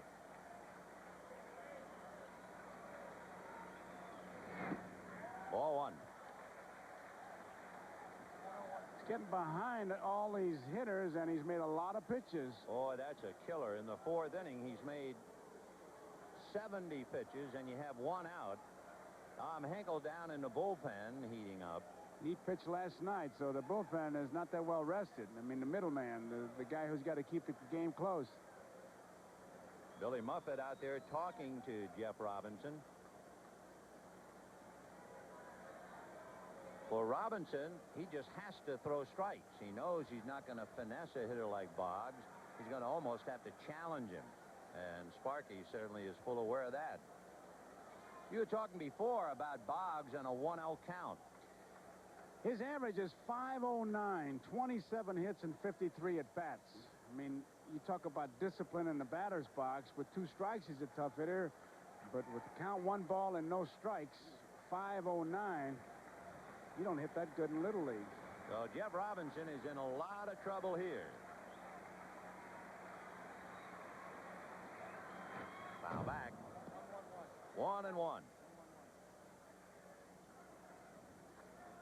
The only thing to do if you're the catcher is not to move around the plate and to try and change speeds with a hitter like this, I guess. You got to figure he's going to hit it from right center to the left field line, and that's what you have to attack. He can go inside out, but I would keep that ball away from him. Stack my defense like they have and make sure he hits that way. 1-1. Ball 2. 2-1 to count. Against Doyle Alexander last Saturday, Wade had a couple of base hits to left field. And I asked him about that. He said, I took 2 fastballs for strikes, and he threw me a knuckleball. I got a base hit on a knuckleball. 2-1. Fastball, and that actually went by him. He didn't get around on that one. He was trying to go the opposite field. You could see his weight. That's one of those collector's items. He swung and missed. 23 times all year he has swung and missed, so we should take another look at it. See him try to go that way, you can see. That goes to the museum. You save that one. Cooperstown. 2 balls, 2 strikes.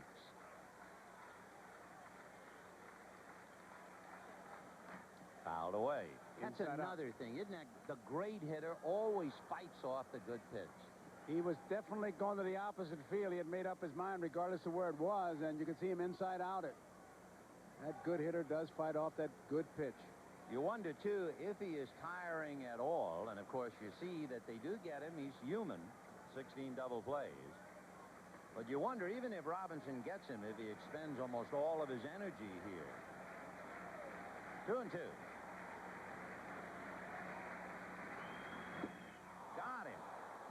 Big play. There's Cooperstown right there. I mean, you don't see that too often, the contact hitter. What did we say? He had swung and missed 22 times in over 2,000 pitches, and we saw him swing twice and miss in one at bat. It's a Rembrandt. It is. It'll make the highlight. 24 times in, oh my gosh, 2,150 pitches at least. Swung under that pitch, trying to hit it the opposite field. It was right on that outside corner. Good live fastball. That could be a slump for him to swing twice and miss. 4 strikeouts for Jeff Robinson, and now here's Spike Owen. And he lifts it to center. Dwayne Murphy is there waiting.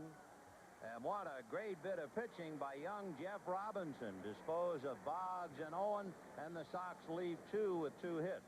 We'll be right back after these messages from your local station. The Game of the Week is brought to you by Toyota. There's quality, then there's Toyota quality. Who could ask for anything more? We have a moment here before we get back to play in the 5th inning to touch bases and go around the horn some of the baseball highlights of the week. Gary Carter became the 59th man to hit 300 or more home runs. He hit it against the Cubs. The drought, 225 at-bats, finally ended. Don Sutton released by the Dodgers the other day after losing the night before in Cincinnati. And the Oakland A's at one time enjoyed an 11-game lead in June. Their streak now is 8.5 over the Twins. And for Don Sutton, released does not mean retired. I would think he might very well be picked up, certainly by an American League team, before the year is over, and maybe even a National League team. I think there's going to be a few changes. It always happens in August. Matt Noakes, Darrell Evans, and then Dwayne Murphy. Then let me add something that around the horn. Minor League Baseball, 1987, the attendance exceeded 20 million. And the Cinderella team of '88, those Buffalo Bisons, are going to top the 1 million mark in attendance this coming Wednesday with 10 games remaining. That's a pretty good tribute. It's really remarkable that minor league baseball has posted such great attendance figures, considering how many minor league teams have disappeared. And yet, it's gone, what, last year over 20 million? Oh, yeah. They did it. It was the first since 1953, and they had 116 fewer clubs. So here we are with Darrell Evans and the tying run at first base, Matt Noakes, and I guess they're all to be heartily congratulated. That Buffalo story is a great story. Yeah, that stadium's magnificent. Beautiful. Bob Rich. He's also involved with the Wichita tournament, the NBC tournament, National Baseball Congress. Darrell Evans struck out, remember, called out in the 2nd inning on a fastball. Larry McCoy said caught the outside corner, and Evans usually wears out Boddicker. He has 3 home runs and a .390 career batting average against him. It almost seems like 2 weeks ago when he was called out. Just think how long he had to simmer. Right. 1 ball and no strikes. Matt Noakes standing at first. Noakes, by the way, 0 for 1. Bolden and Smithson, Bolden the left-hander, down in the bullpen. Remember, Boddicker fell down last inning. They want to make sure he's okay. The ground ball to Reed, to Owen, back to Benzinger. Double play.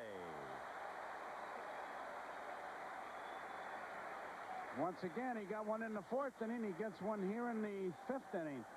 Thought for a minute that Noakes might run into that ball because it looked like just a perfect double play ball right from the minute that Evans hit it. Here it is. Now, it's a big hop. Good ball to handle. Perfect toss. Let her high. Not even close. So with 2 down in the 5th inning, the batter will be Dwayne Murphy. One thing the Red Sox certainly worried about Boddicker when he fell down. He had 4 different serious injuries last year. The bunt foul. In fact, he had to leave 4 games last year due to injuries, and he also missed a start to a strained back. He's had strained knee, bad elbow, back spasm, and a pinched nerve in the back and in the neck. So when Boddicker went down in a heap, they were worried about him. And maybe Murphy decided to test him with that bunt, but it was a little late. The guy who should have tested him was Lemon. Boddicker broke off about 4 steps and then stopped when Murphy tried the bunt. Just missed, and the count 1-2. Red Sox 2, Detroit 1. We're in the top of the 5th inning.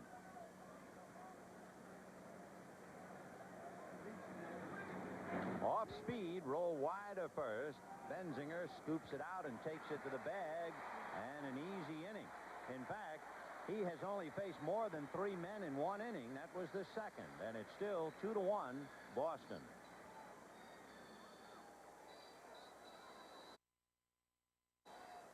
The Mets lead to 4.5 games. Montreal playing very well. If they win that, they will have won 8 out of 11, while the Mets will have lost 7 of 11. Meanwhile, Tim Laudner's home run gives Minnesota a 3-2 lead over the Yankees at the end of 4. The Yankees are 4 back. We should have told Tim McClellan we were going to use him as a backdrop. He could have been singing Happy Birthday. His young son, 2 years old today, he was telling us all about it. King Cole? Cole McClellan, 2 years old, and Daddy's here at Fenway Park. Dwight Evans, Mike Greenwell, and Todd Benzinger in the bottom of the 5th inning. The Red Sox 2 runs, 5 hits, an error, which allowed the Tigers to get their only run. That was the overthrow by Spike Owen behind Boddicker covering on a play at first. Evans hit a 2-run home run in the 1st inning, flied to right last time up.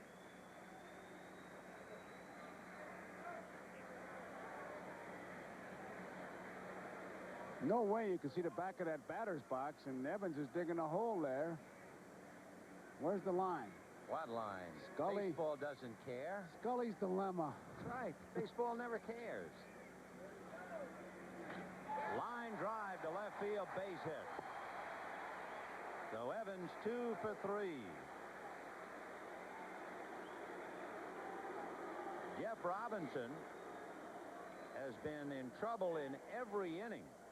And yet he's doing very well when all things considered. The Sox are only leading 2-1. One reason he's been able to get himself out of trouble, the Sox have left 6, and they're trying to pin him again. Mike Greenwell, right. Greenwell flied to left and doubled to right.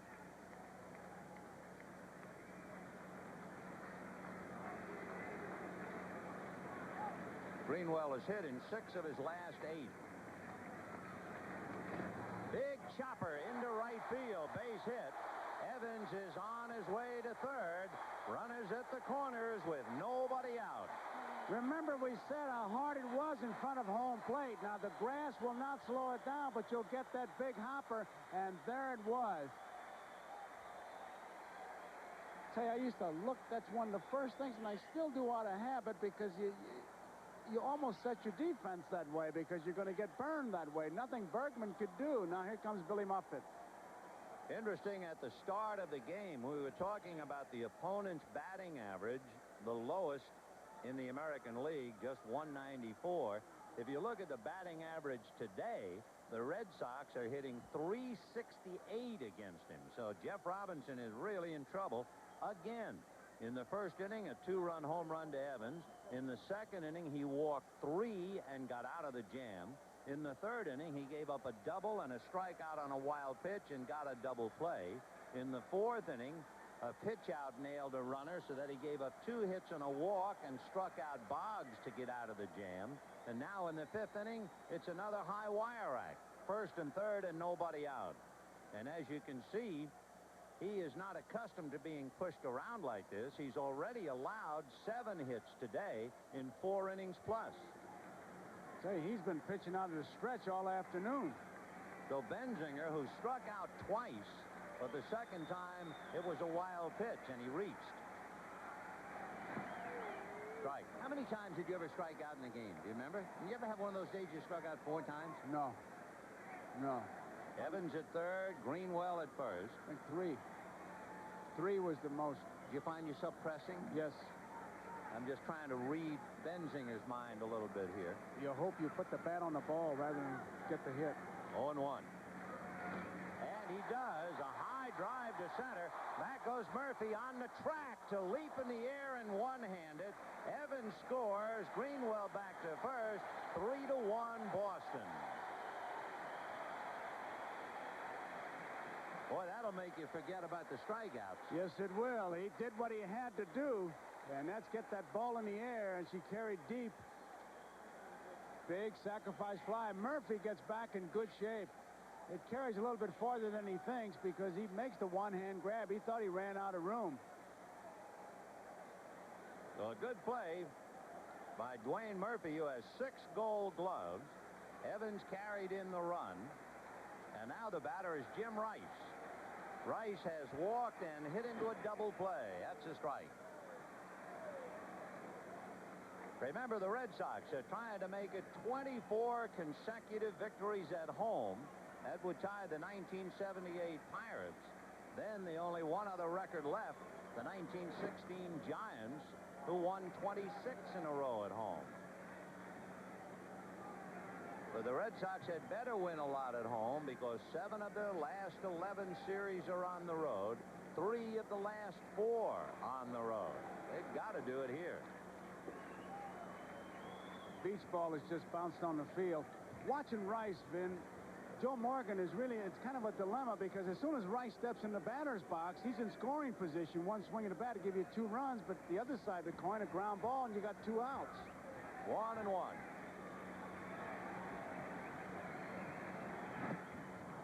Breaking ball in there. Rice didn't think so.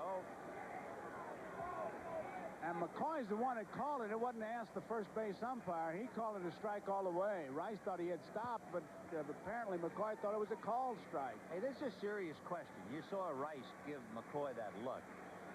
1 ball, 2 strikes. There goes the runner, and they stay out of the double play by that, and it's kicked by Brookins, and everybody is safe.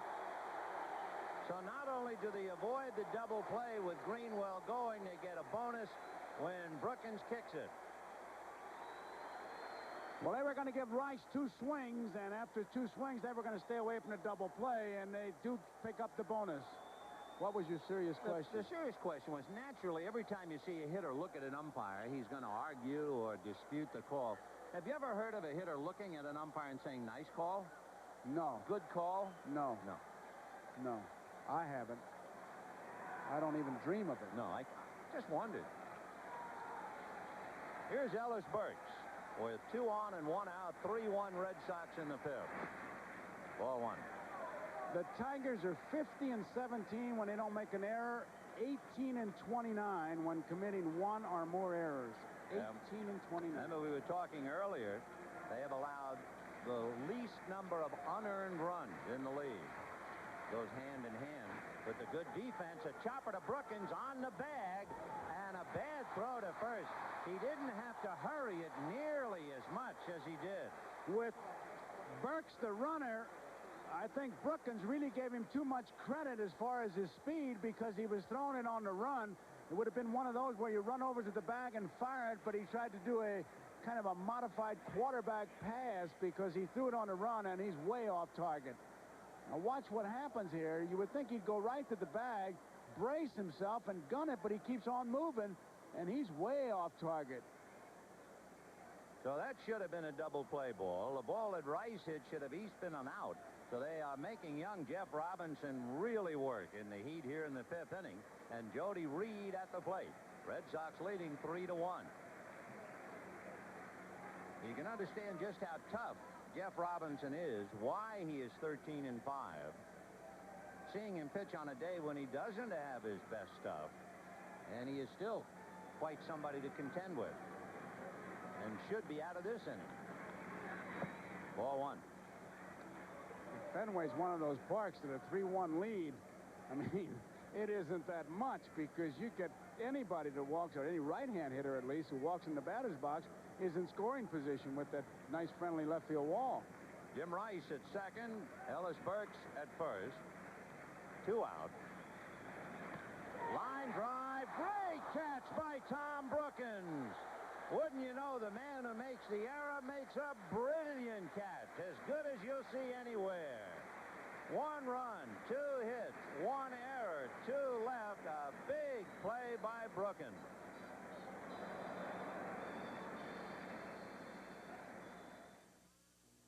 And valleys of a major league ball player. First, a valley.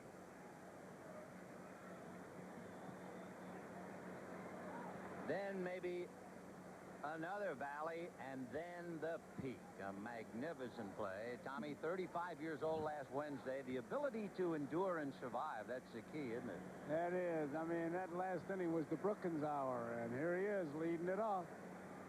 Now we'll see him with the bat. He grounded to third in the third inning. Tommy 0 for 1. Ball one. Brookins, Whitaker, and Sheridan against Mike Boddicker, who's allowed 1 run and 3 hits in 5 innings.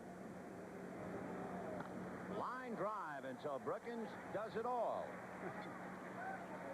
I tell you, you got to like him because he's a real battler. I mean, you know, when he won me over, when they had Chris Pataro and they sent him back to the minor leagues and everybody was giving him encouragement, Brookins said, don't feel so bad. Look at that. You're going down. You only have to beat me out. You got to like a guy like that. So Brookins at first with a leadoff hit. In the 6 innings, 3 of the 6 leadoff men have gotten aboard. And the Tigers have not really done anything against Boddicker. Remember, the only run they scored was on an error. Last night, he tried to bunt for the base hit in a situation like this, even though it's a 3-1 score, Boston. Minnesota giving the Yankees a bad time now as Gary Gaetti got in the act.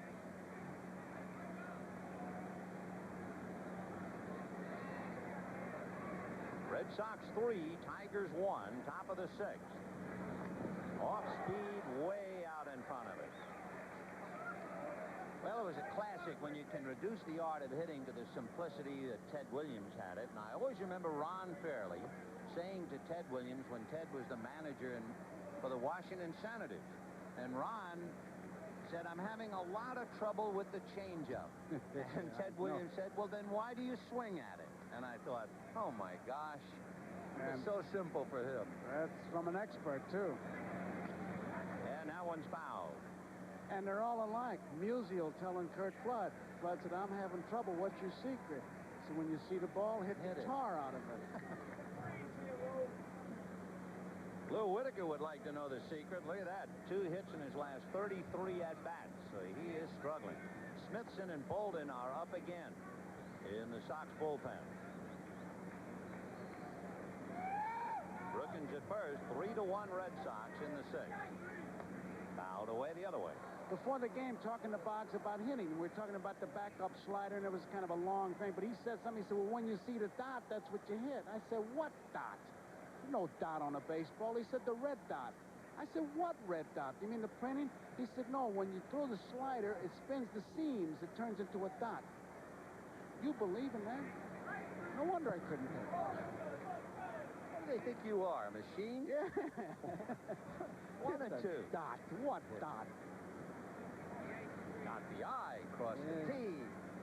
Close the O's and close the A's, and you get a A in penmanship. And he was way out in front of that thing. And Whitaker is standing in front of home plate, looked over at the Tiger dugout as if saying, what in the world am I going to do now? And even though that was a change of pace, that really stung him and hurt him because he hit it off the end of the bat. And that's just like, you know, remember the movies when you see that little rat put his tail in an electric shock? Oh, sure. That's the feeling. He kept waiting and waiting and waiting, and that just missed. So you're right about Boddicker, slowest. That's his description. He said, that's what I want to be remembered for, and he is really showing it to Lou Whitaker. I wonder what the radar gun says. 2 balls, 2 strikes. There's a fastball. Got him. After all those balloons, he drilled him with the express. What a bit of pitching. And it's a very troubled and confused Whitaker going back to the dugout. And that's why the radar gun doesn't mean that much. It's not how hard you throw it. It's when you throw it and does it move. He has set him up with those change of speeds, and now he turns it over a little bit. Fastball in the outside corner, and that's all Whitaker could do is just take it and walk back to the bench. That's 3 strikeouts for Mike Boddicker. And now Pat Sheridan, who's grounded out twice. Tommy Brookins at first. And he's out in front. You know, it looks so simple, but I remember the one guy that used to have us all crazy was Stu Miller. You knew he was going to throw it, and you'd wait and wait and wait, and you would still be out in front. You would think he had a string attached to it and would yank you. And he sails a breaking ball down at the ankles. 1 ball and 1 strike. It's grammatically incorrect, but it's certainly part of the game. They tell a hitter to wait on the ball. and it is so difficult to do. Very difficult. You can go up there looking for a pitch like that, and you're still going to be in front of it with good motion. There's the fastball, and he drills it the other way for a base hit. So Sheridan goes the other way with the fastball to put runners at first and second. That's the first time that the Tigers have had more than a runner on base in the same inning since the second when they scored their only run. Looked like it was to the outside part of the plate, and Sheridan just went with it. It's a good look at it. It is. Outside corner, good hitting by Sheridan. Now they got the man up that they want up there, Trammell. So Joe Morgan leading 3-1, but Trammell, the batter, flied to center, grounded to short. Remember, in the past, he has hit Boddicker very well. And he hits a high fly ball to left field. A fake catch by Greenwell. It is on top of the wall. Home run. Greenwell tried to make believe he could catch it to confuse the runners, but it didn't make any difference. That's the career home run for Alan Trammell. He really wears out Boddicker, and the Tigers have turned it around to lead 4-3. And that's why they talk about Trammell in most valuable player category. In the first inning, 2 men out, nobody on. He flies to center field, leads off the fourth inning, and here with 2 men on, boom, first pitch, and he has given the Tigers the lead. Trammell, just to bring you up to date, in his career is hitting .481 against Mike Boddicker. That was his career #1 home run. 4-3 Detroit in the 6th inning. And Dave Bergman has walked and singled. Remember, he bunted for a base hit. He hits it to straightaway to Ellis Burks. 2 down. Alan Trammell, as we mentioned earlier, if you took a poll of the Red Sox players, they would tell you he's the man for Detroit. And here's another look at it. Fastball. Inside part of the plate, and he gets it towards there, and Boddicker knew it. For Alan Trammell, his 12th home run. He now has 58 runs batted in. Breaking ball strike to Chet Lemon. Lemon has singled, and then following the bunt, when we wondered if he'd try and test Boddicker, he swung away and hit into a double play.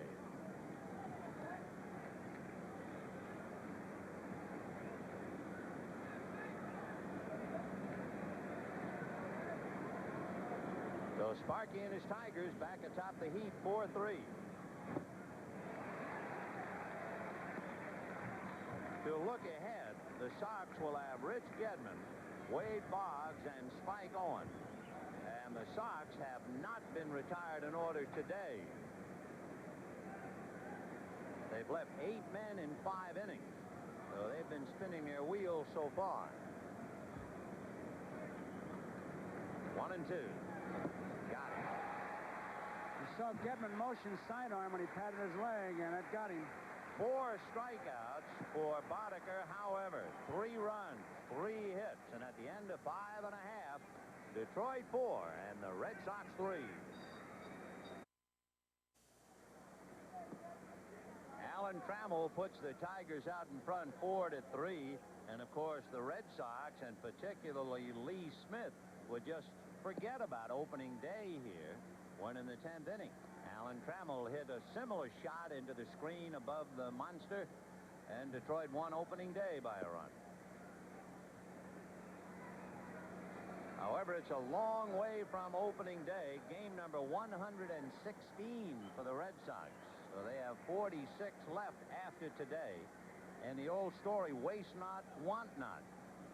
The Red Sox have wasted 8 men on base in 5 innings, and they find themselves behind. Robinson keeps coming back. He's been staggering, but he's been able to finish the inning. Rich Gedman. Ball 1. Difference between the two teams with men in scoring position. The Tigers are 1 for 4, and that was a home run by Trammell. The Red Sox with men in scoring position are 0 for 8. They did have 1 scoring fly ball by Benzinger in the 5th inning. 1 ball, 1 strike to Gedman, hit into a force play and walked, 0 for 1.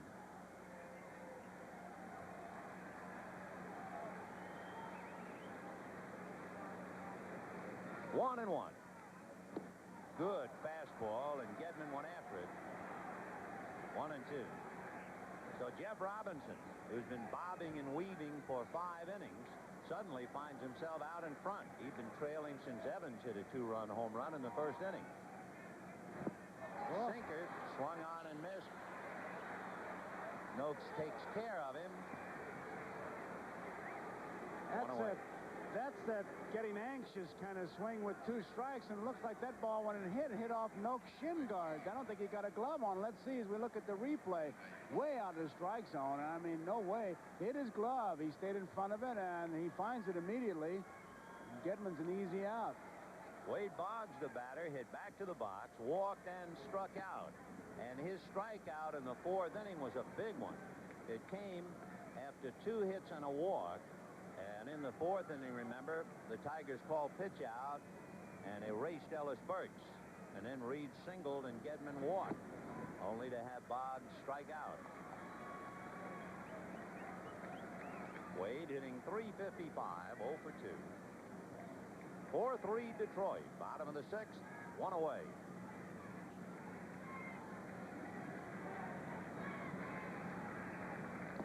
Pretty good fastball. He foul tipped it.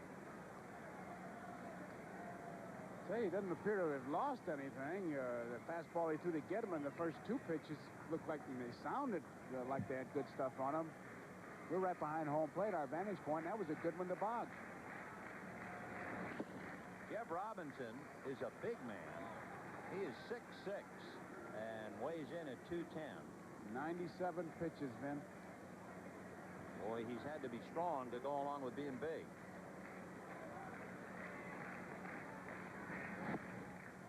And he walks him for the 2nd time. So Wade Boggs has walked 82 times this year. Just to refresh your memory, and for the good folks in both Detroit and Boston, when things were a little cooler, how about looking at Alan Trammell's home run, opening day? It's not going to make the Marching and Chowder Society of Lee Smith too happy, but maybe it'll lower the temperature for a moment. Way back in April. Long sleeve sweatshirts that day. Sure. April the 6th. Meanwhile, with Boggs at first, here is Spike Owen. Right. Guillermo Hernandez throwing in the bullpen. Back of Jeff Robinson.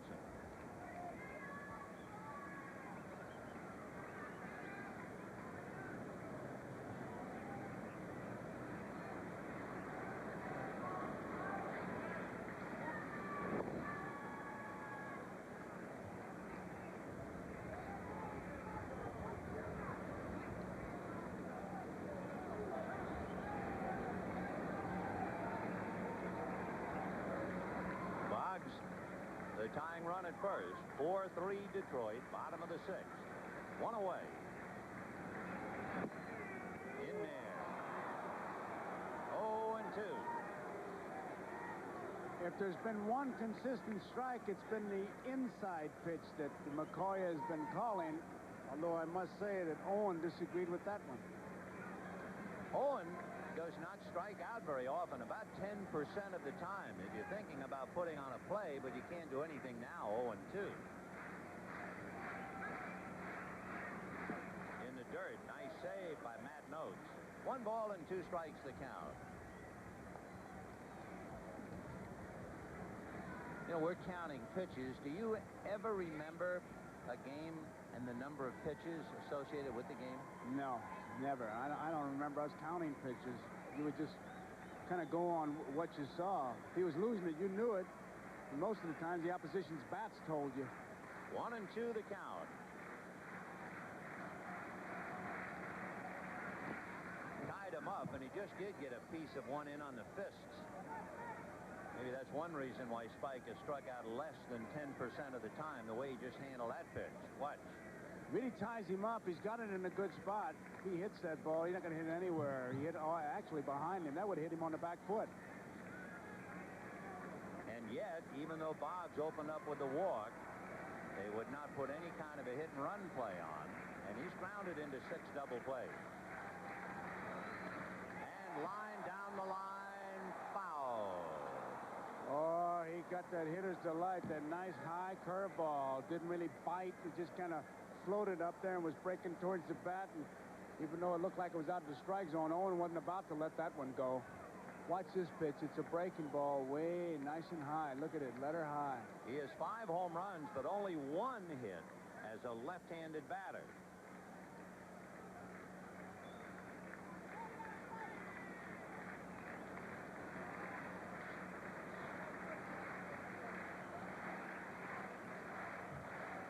One and 2. And that one's hit almost to the same spot.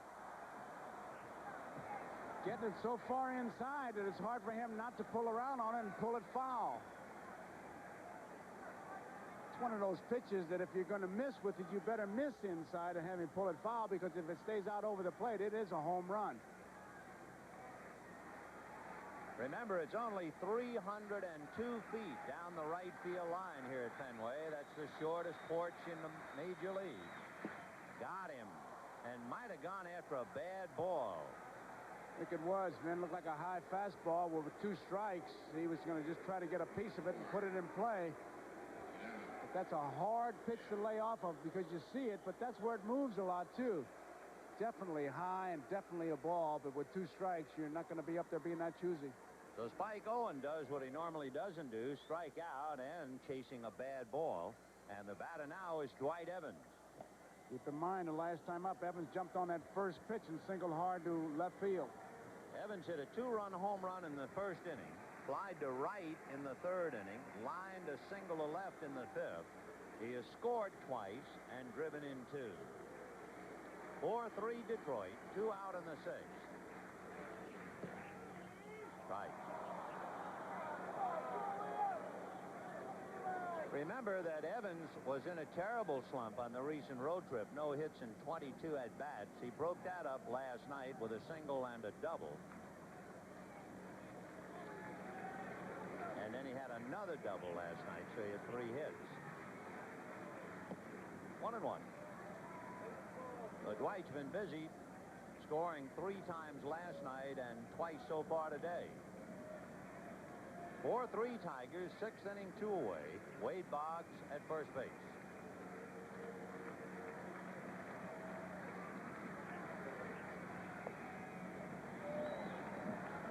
Two and 1.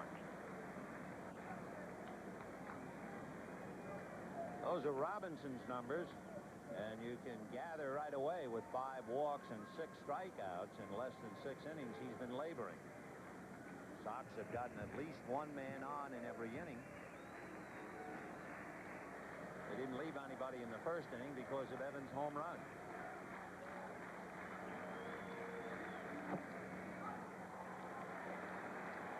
And in Sparky's way of thinking, get me to the 7th inning and I'll try very hard to protect your lead. Because he's got that good bullpen, and Robinson has made an awful lot of pitches. 3 balls and 1 strike to Evans. Remember, Greenwell on deck, fouled away. So it's a big at-bat for Evans to try and extend the inning and let the left-hand hitting cleanup man have a shot at him. And Greenwell has a double and a single in 3 trips. So with a full count and 2 down, Boggs will be going. Guillermo Hernandez throwing in the Detroit bullpen.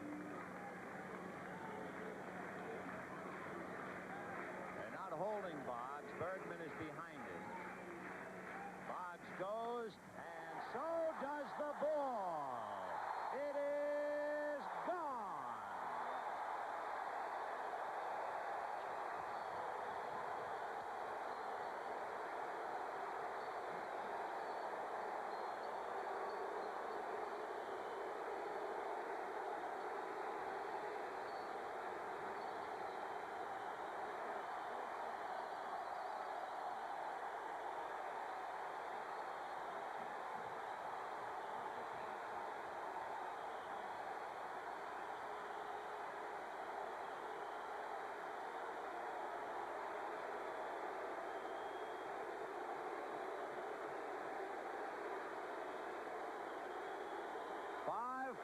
Boston. Robinson is gone. They want a curtain call from Dwight Evans. Here he comes.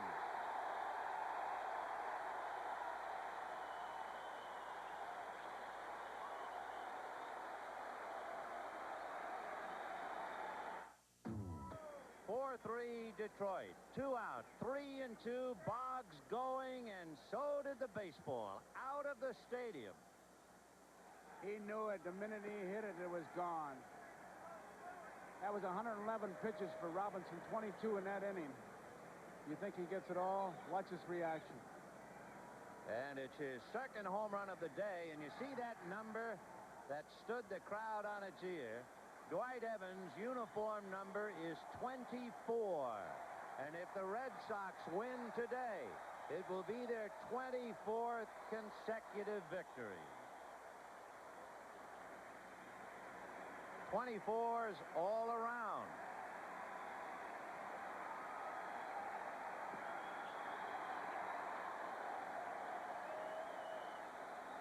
Guillermo Hernandez, who's been tuning up back of Robinson, who has been shaky all day. Hernandez, good numbers. However, the big man, Mike Henneman, leads the pen with 19 saves. So Hernandez trying to restore order in a wild sixth that saw the Tigers get 3, and the Sox come right back to take the initiative, 5-4. Before this series, Evans was in a bit of a slump, but he is really out of it now.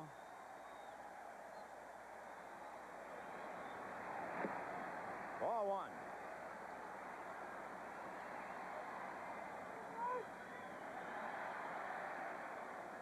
One and oh, the count of Mike Greenwell. Slide to left, double to right, single to right.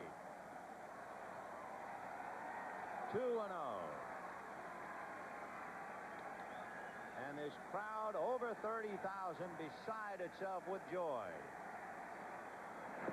Boy, what a day for Dwight Evans. 3 for 4, 4 RBIs, 3 runs scored. And in this series, he has just worn Detroit out. 6 for 8. Drive to left field, going back is Sheridan, and this ball is gone.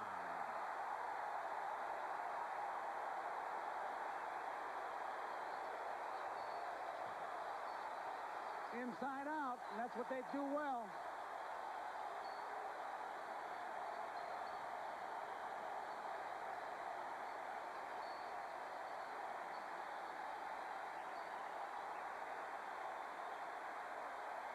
Mike Greenwell hits his 19th home run. For Hernandez, the 5th home run that he's allowed this year. And the Red Sox are leading 6-4.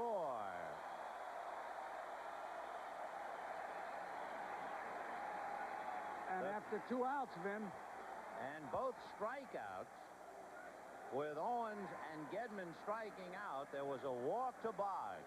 And then the home run by Evans against Robinson. Now Greenwell's home run against Hernandez. If you're not keeping score and you wonder about the Tigers in the 7th inning, they have Matt Noakes, Darrell Evans, and Dwayne Murphy.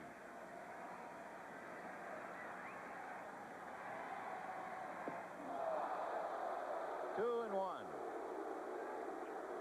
Benzinger has struck out twice and had a scoring fly ball. So each side has come up with 3 here in the 6th. And it's 6-4 Boston.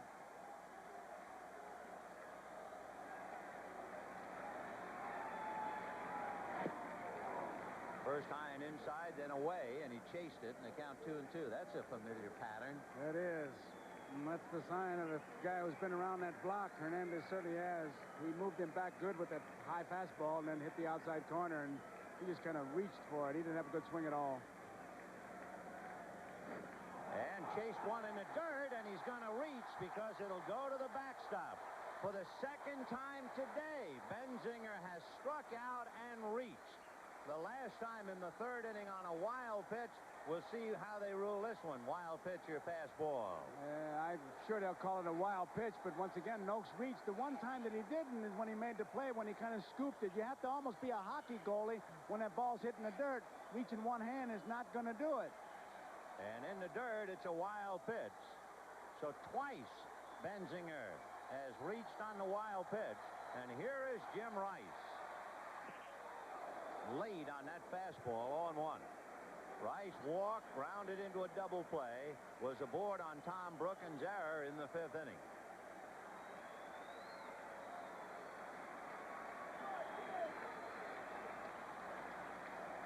Oh, 0-1.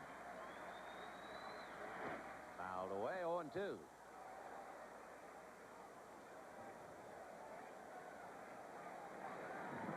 It'll be small consolation to the Tigers. As you see, Minnesota breezing now. If Rice strikes out, they will have struck out the side. But boy, did they pay a price.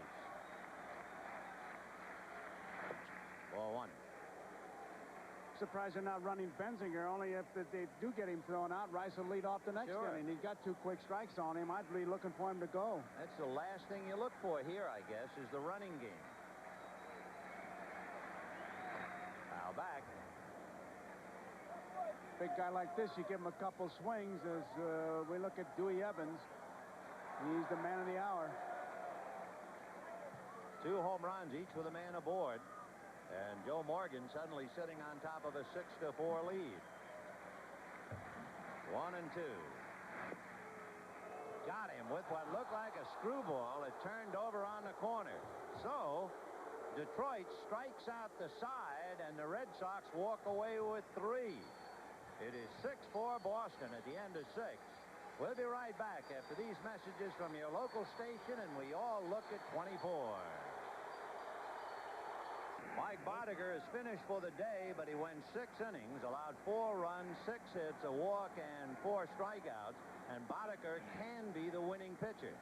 The ball is now in the hands of Tom Bolden, a 26-year-old from Nashville, Tennessee. Bolden 1-2. Now Bolden will be facing Matt Noakes or a hitter. Then Darrell Evans and Dwayne Murphy, and we're waiting to see. Noakes has already gone to the bullpen, so it'll either be Heath or Knight who'll be pinch hitting. Heath is on the top step. He's come in from the bullpen. Evans is just waiting.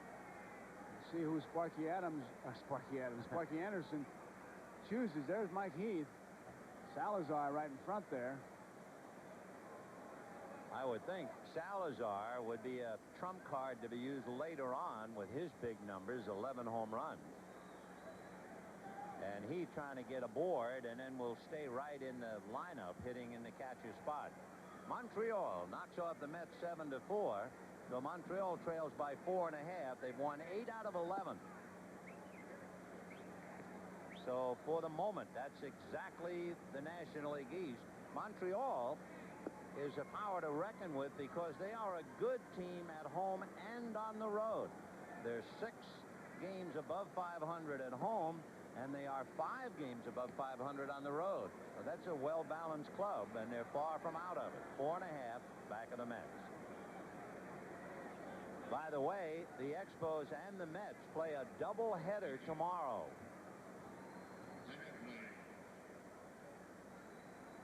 That's at Shea Stadium in New York. Just conclude the thought. And now let's get to Mike Heath batting for Matt Noakes. It's tough to send somebody up to hit for Noakes. He was 1 for 2 today, and 6 of his 13 home runs have been hit against Boston. But they'd rather get a right-handed bat in there against Bolden. Right. Mike Heath with 4 home runs, 15 RBIs, hitting .262.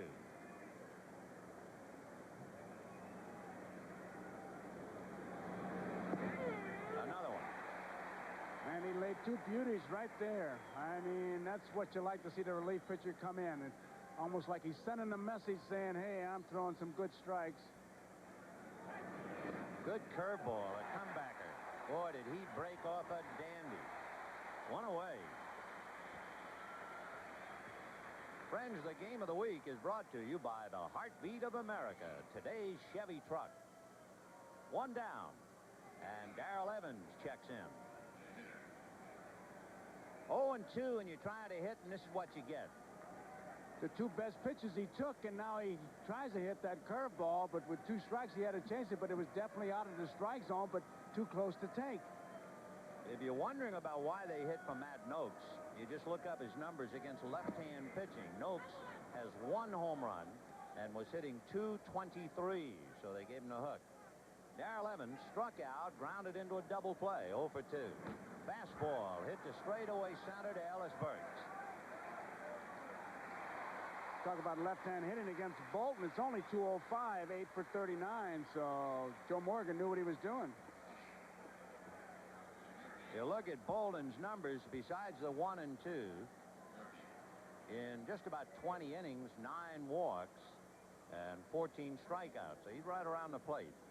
And you look at his minor league numbers, and invariably, at least 2-to-1 strikeouts to walks.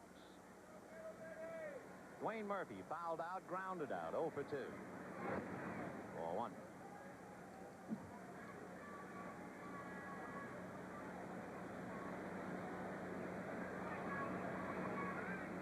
Fastball, 1-1. They tell me that Tom Bolden is a cabinet maker in the family business during the offseason. So what he's really trying to do is make a trophy case for the Red Sox today and put number 24 in it. 1-1. Good fastball. Throwing nice and easy. It's on you before you know it, and he's been moving it around. We've only seen him face, well, this is the 3rd hitter, and he has just been around that plate on every one of them. Got him. Oh, did he look good in that inning? Young Tom Bolden, and the crowd, of course, very much in his favor. So it's still 6-4 Boston. Here's another edition of the 7th inning stretch. This week, the game of the week, preceded by Major League Baseball, an inside look, and then many will see the Oakland A's right here at Fenway Park against the Red Sox. Others will see the Astros at Three River Stadium in Pittsburgh next Saturday, 2 p.m. Eastern Daylight Time. Tom Bolden had a very impressive 7th inning, 1-2-3 for him. It is 6-4 in favor of the Red Sox, and Ellis Burke, Jody Reed, and Rich Gedman against Guillermo Hernandez. A rather electrifying 6th inning, and what an oddity in the bottom of the 6th. The Red Sox scored 3, and Detroit had 4 strikeouts in the inning. Popped up. Trammell going out. Coming in is Murphy. Trammell. 1 away. Inventors at New Term in Sports answered and unanswered points, and that's the way you answer the other team when your team puts some numbers on the scoreboard like the Red Sox did in the bottom of the 6th. Bolton comes in and he just puts those bats right back in the bat rack. Now for Hernandez, his job is somehow to defuse the Red Sox. And when Detroit comes up in the 8th inning, they'll have Tom Brookins, Lou Whitaker, and Pat Sheridan. Jody Reed walked, single, and then was robbed of a hit on that great catch by Tom Brookins in the 5th inning. So Jody could easily be 2 for 2. Brookins made the play of the day. Looks like he's been mud wrestling. 0-1. Breaking ball missed. 1 ball and 1 strike. It's interesting when you think the Red Sox and home runs. They've hit 3 today. In Fenway Park, that's synonymous. 1 ball, 1 strike. Foul ball, 1 and 2. You know, in their record, when they went 19 out of 20, you know, they went 5 consecutive games without a home run?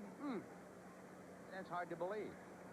And here they are. If they win today using their favorite weapon, the home run, they'll be 2.5 back. They hit 23 home runs during their 23 straight. If they win today, for number 24, they will have hit 26 home runs. Boy, did that thing come out of the glove. You'd think there was a spring in there. He must have what the bench jockeys would holler now is, hey, take a look at that glove. Did you get that from U.S. Steel? Boy, did that thing bounce out of there. I mean, he never even, it didn't even come close to catching it. No. He never even got close to closing his hands. And that's a veteran catcher back there, Mike Heath. 3-2. He's been catching professionally since 1973 and first came up to the Yankees way back in 1978.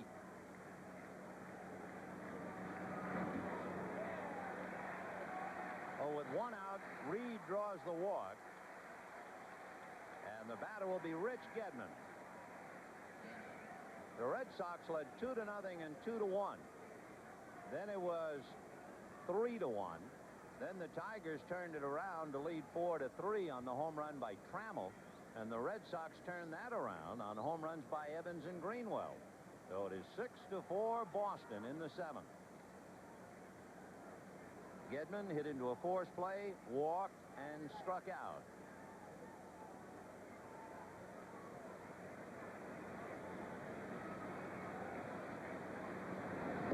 Ball one. Reed does not do any running. He has one stolen base. That's great, isn't it? The daily events at Fenway Park have taken on fictitious, almost mythological flavor. 1-0. Heath has a good arm behind the plate. If they do anything, it would be a hit-and-run play. But Heath, Hernandez does a pretty good job of holding him on.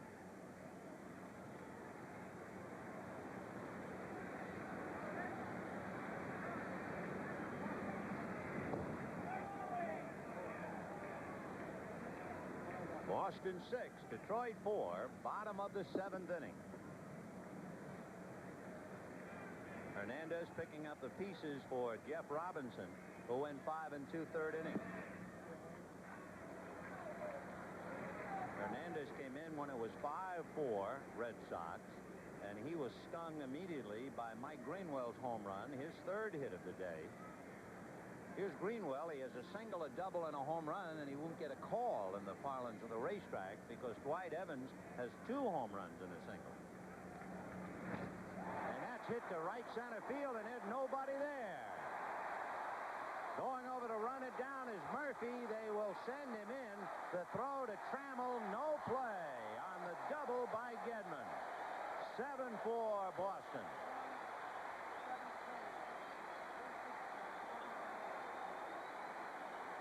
They were swung way around to left field. And Gedman able to pull that ball, and Reed not hesitating at all, easily scores from first. So Hernandez has not done what Sparky had hoped. He has given up 2 runs. It is now 7-4 Red Sox. Henkel throwing again.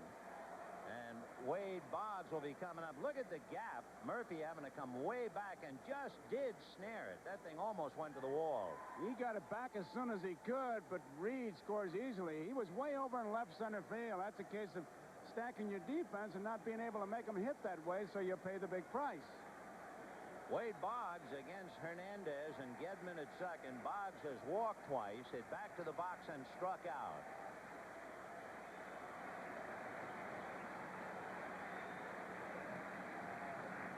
Sidearm. Though he dropped it a little, but not much of a pitch. Ball 1. That's a big bonus run, Vin, because you're really hoping to stay away from the double play, keep the inning alive, get the top end of that order up, and here he is knocking the run in from first base. 2 balls and no strikes. Again, we bring up that point that Boggs has grounded into 16 double plays to lead the Red Sox in a somewhat unenviable department. Joe Morgan now has sent the call out, and Lee Smith begins to loosen up in the bullpen. 3-0. There he is.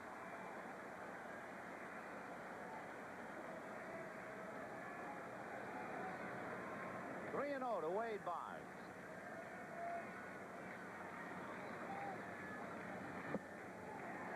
And it's ball 4, so he walks for the 3rd time today.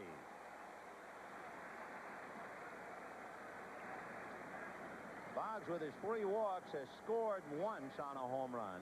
Reed walked, and he scored. Only 2 of the walks have been cashed in.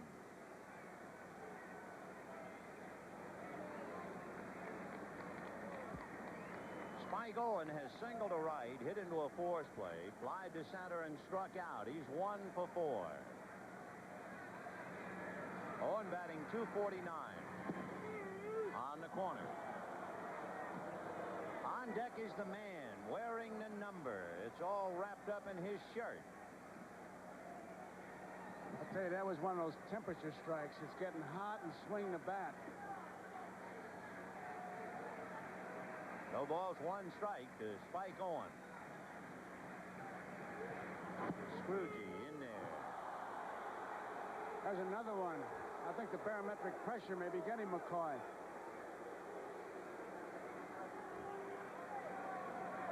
Larry McCoy, the plate umpire, with Drew Coble, Don Dinkinger, and Tim McClellan working the bases. I tell you, when it gets hot, they do widen that zone. 0-2.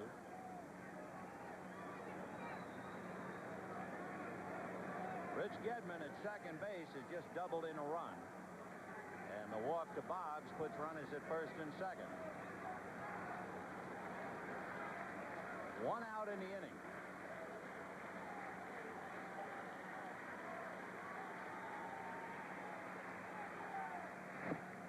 Turned him around. So that kind of figured. You saw the screwball get the outside corner. And you can read Hernandez's mind. He's saying, okay, if he's now going to go over there and try and protect that outside corner, I'll move him off. Joe Morgan and Sparky Anderson, they're a great part of the story unfolding here at Fenway. 1-2. And a drive the other way to left center. Burks was in right center, and that's going to go to the wall. In comes Gedman. In comes Boggs on a double by Owen. 9-4 Boston.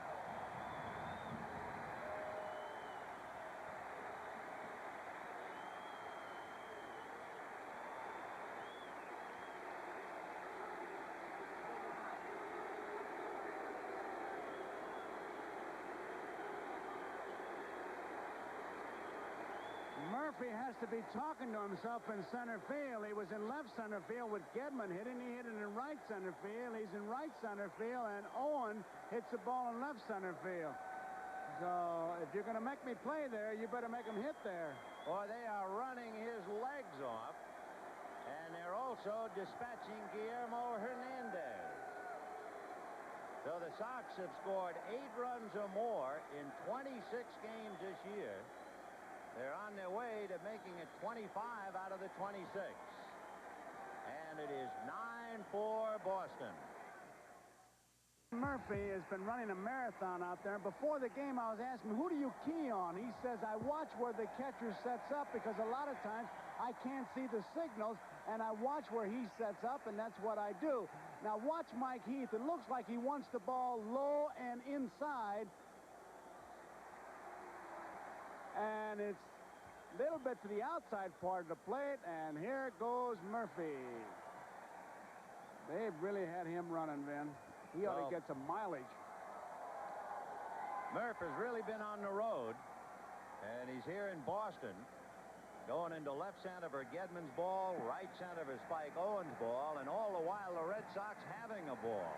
Scored 3 in the 6th, 3 in the 7th. Don Henkel picking up for Guillermo Hernandez. Coming up will be Dwight Evans, and it will be an interesting point. The only American League player to hit 3 home runs in a game this year.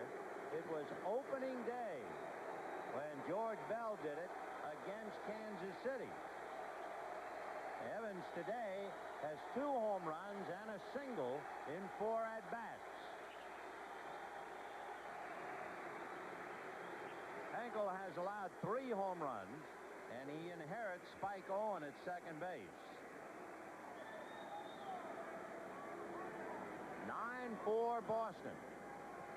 They won with 9 last night.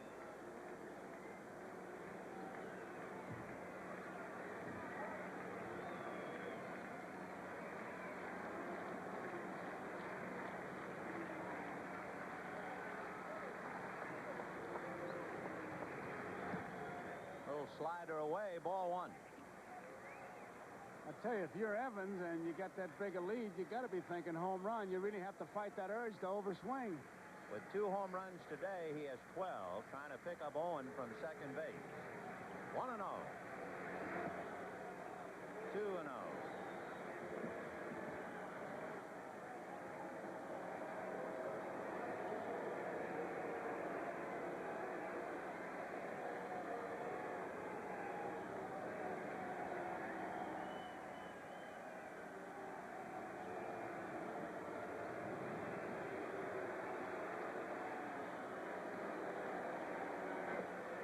In there, 2-1.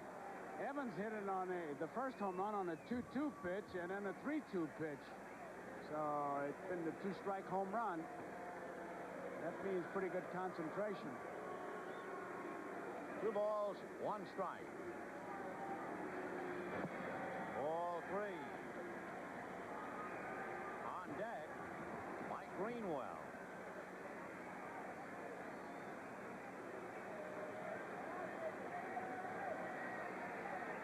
Runs, 11 hits for the Red Sox, 4 runs, 6 hits for Detroit.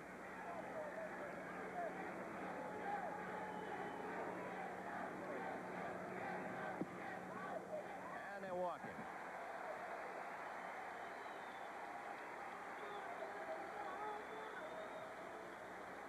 That's the 3rd walk of the inning given up by Detroit pitching. And Mike Greenwell, the batter.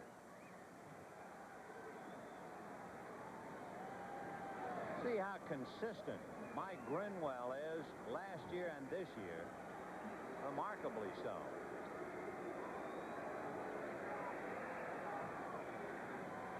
Greenwell today flied to left, doubled to right, singled to right, and homered.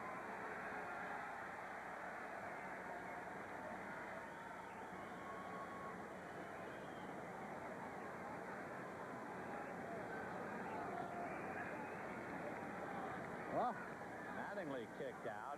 You can bet the Yankees are snarling, down 11-2 in the 8th inning.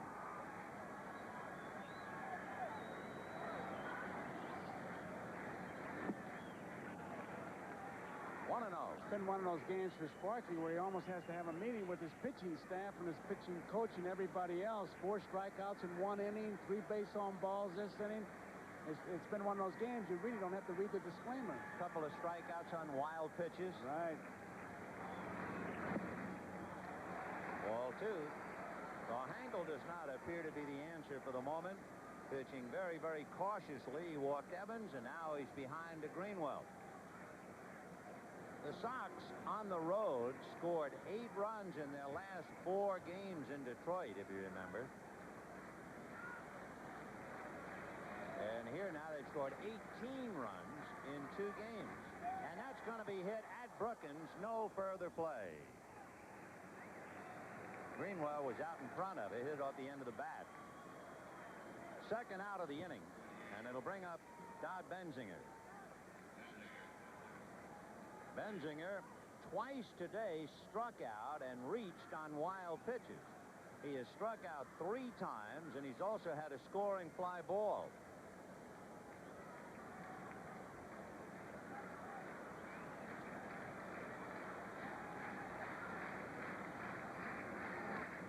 Drives it foul off third, out of play. Benzinger hitting .274. Right now we'll pause briefly for station identification. This is the NBC television network. Come home to the best, only on Channel 4. Red Sox leading Detroit 9-4 with 2 out in the 7th. 0-1.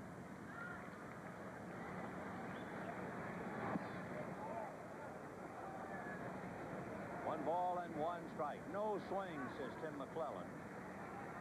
Heath really got in front of that ball. You can see it go off his chest protector. Remember earlier we were talking about Noakes trying to catch that ball one hand, and it's very difficult to do. Now watch what happens here.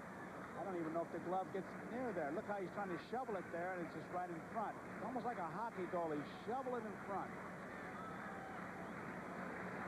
1-1 to count. To repeat, Brookins, Boddicker, and Sheridan due up in the 8th inning. 1-2 the count. Robinson, Hernandez, and Henkel, Boddicker and Bolden for the Red Sox. I don't blame you, Larry. It's hot. 9-4. Make them swing. 1 ball and 2 strikes.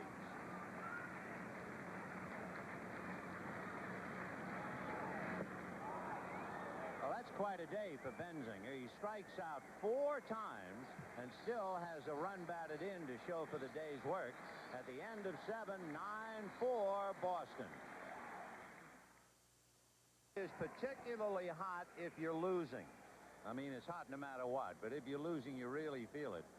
And Mike Heat, even though he has nothing to do with coming to bat in this inning, is going to shed the gear just to cool off as Tom Brookins at the plate and a strike.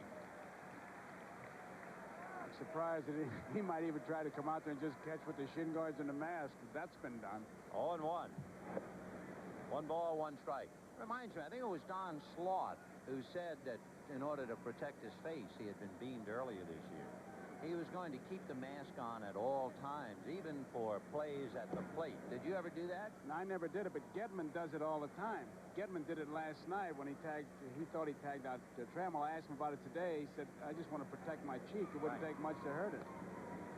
Most catchers Take it off. take it off because they think it bothers their seam. I could never. There's 2 things. That's one of them. The other thing is why you don't take infield practice with your gear on. I mean, what good does it do you? You're going to have to wear it to throw, but nobody ever does it. If some star would do it, then everybody would do it. 2-2. But you're going to see just as well with the mask on as off.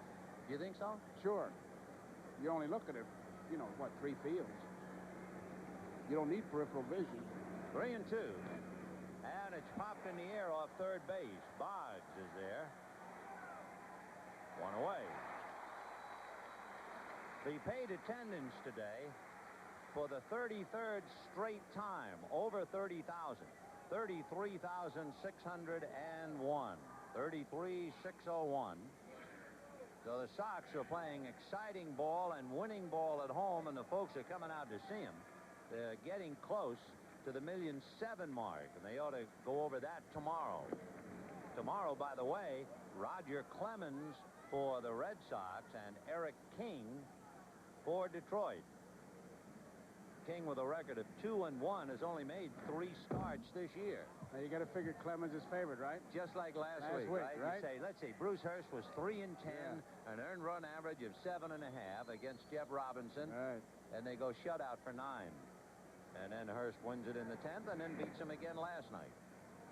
So just when you think you have this game figured.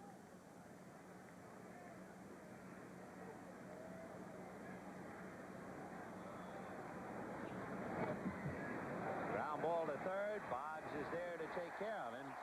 So Lou Whitaker, 0 for 4 today. 2 hits in his last 35 at-bats. And if Whitaker is not 100%, if the slump is due to that bad back, which bothers him on and off, the Tigers are going to have to dust off Jimmy Whalewander again. May have to do it because whatever he tries, now that was, a good idea, but there's Whalewander. But he really couldn't deaden that ball and was perfect for Wade Boggs. Pat Sheridan has grounded out twice, single last trip. He's 1 for 3. It's 9-4 Boston. We're in the 8th inning. 2 out. Hey, this left-hander's impressive. Tom Bolden.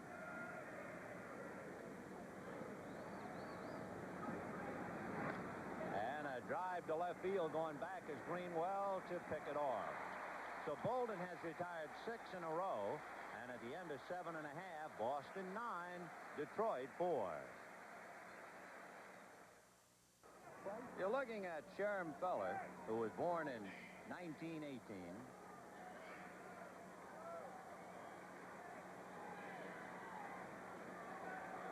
It doesn't take a lot of time, does it? No, in introducing the hitter, we thought we might pick it up a little better than that. It'll be Jim Rice, followed by Ellis Burks, and then Jody Reed. What'd you say about Sherm? Was a DJ? He was the hottest disc jockey in, I guess, in America in 1946 when I was here at the World Series as a rookie.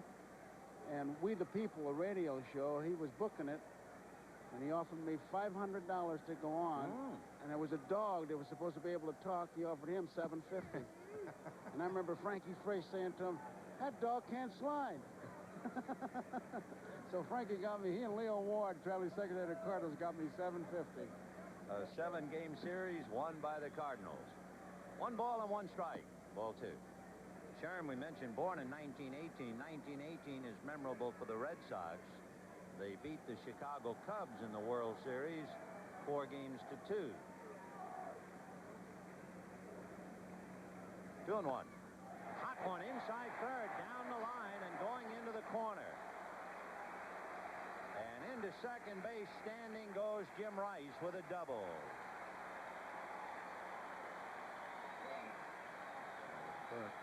Many times you'll see that ball hook in there and hit the wall. It kind of protrudes.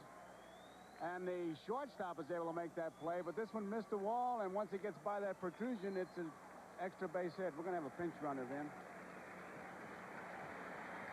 Jim Rice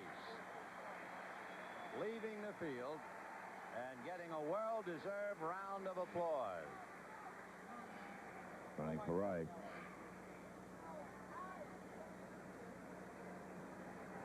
Every now and then you can hear Sherm Feller's voice, Kevin Romine running at second base.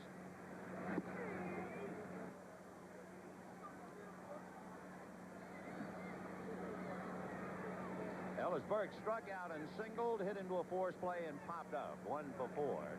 Boy, what a difference, huh? The Red Sox, needless to say, are home. And that's hit into right field, base hit. Romine will be stopped at third. And Lemon gets the ball back into Bergman. Nobody out. They weren't going to run themselves out of an inning, so Romine is at third, Burks at first, and here go the Red Sox again. Sparky saw Robinson touched up for 5 runs and 8 hits. Hernandez, 4 runs and 3 hits. And now Henkel giving up 2 hits. He's in trouble. And the batter is Jody Reed. When the Tigers come up in the 9th, they have Trammell, Bergman, and Lemon, but they will need a lot more than that. They're down by 5. And Paul Gibson, who worked last night, is up throwing in the Tiger bullpen now.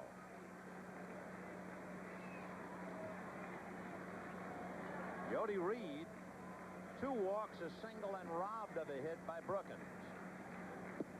Strike.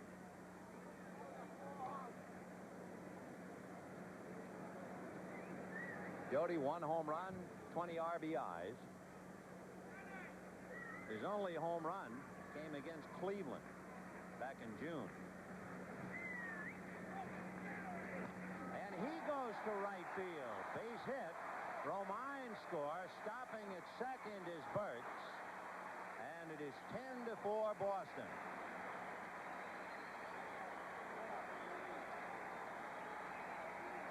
Boy, they are really having a party here. 14 hits and 10 runs. And nobody out. And Wade Boggs doesn't have any. That's right. Boggs and Benzinger are the only 2 men without hits. Benzinger has struck out 4 times, but he does have a scoring fly ball. Boggs is 0 for 2, but he has scored twice. So they've all gotten into it one way or the other. Brookins has got to try to set up some kind of a defense here with Gedman up there and see just what they're going to do. And Larry McCoy's a little bit tired. He's one of breaking it up. Reminds me way back in the old days. I remember Billy Cox in a runaway game going into Preacher O and talking to him. Some big right-hand hitter was up. And we asked later, what'd you say? He said, I told him, don't let him pull the ball. It's about right. Here comes Sparky. So a double followed by 2 singles, and that's all for Henkel. They'll go to the pen and bring in Gibson to try and get Gedman. So it is 10-4 Boston. We'll be back.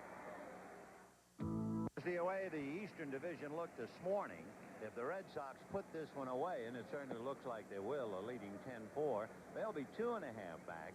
The Yankees are buried right now, 12-2 in the 9th inning at Minnesota. They'll stay 4 back.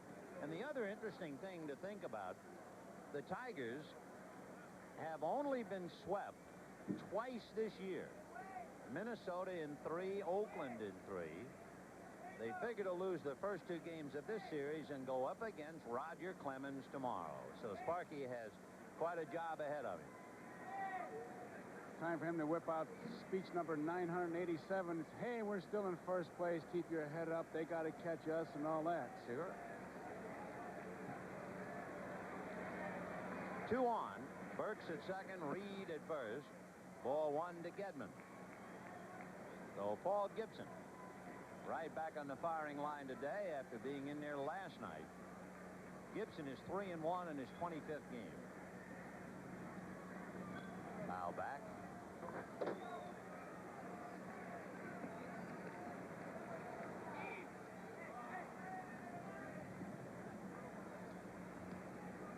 Now, Murphy this time is a little bit more over in right center field. You can see where he is. He get kind of tired of being in left center and having Gedman hit one in right center. There you see him with his back to the right fielder. We'll see if the pitcher sees him. Off-speed, big rainbow curveball that dropped in for a strike. 1-2 to count. Gedman hit into a force play and walk, struck out and doubled. The drive in a run. 1-2. Same pitch, but this side outside. 2-2. The Sox trying to win their 40th game at home and their 24th consecutive.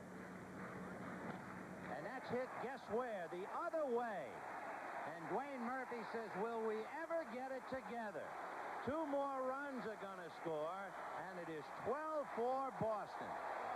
He moved over, and they just plugged the gap. It's almost like he's on roller skates. He just now pounded his hand in his glove as if to say, I don't know what's going on. Wherever, look at him. He's going to come back in the clubhouse and say, I tell you what, tomorrow I play everybody straight away. I tell you, he would have been better off today because he was in right center field and Gedman hits that ball. I mean, the left center hits it in right center and not the opposite. It has just been some day for him out there. Boy, if you like 3, you'd love the scoreboard here. The Red Sox scored 3 in the 6th, 3 in the 7th, 3 in the 8th. And they are leading 12-4. Enough trays there. The Sox, by the way, earlier this year, scored 16 in May against the Chicago White Sox. That's their high. And 15 hits. Well, that's nothing. Against Baltimore in June, the Red Sox had 23 hits. And Roger Clemens is saying save some for tomorrow. On the inside corner. Wade Boggs, 0 for 2, has walked 3 times and scored twice. Consistency, thou art Boggs. On the hands, fouled off to the left. What do they say about Boggs? He never breaks a bat. I've heard the stories like he'll go for an entire season with the same bat. That's a little tough to believe. Yeah. It really is. Oh, I know. You know, we were talking about Boggs and how the few times he swings and misses. Yeah. And shortly after, I saw Eddie Lopat, the great left-hand pitcher, used to be with the Yankees. And Eddie was talking about Bobby Brown, Dr. Brown, the president of the American League. He said when Bobby Brown played with the Yankees, the guys on the bench would count, and when Bobby Brown fouled a ball, it always came straight back. He never fouled a ball off to the left, off to the right, a high pop foul. Never. Huh. Now, how about that one? Every foul back. But what does that say?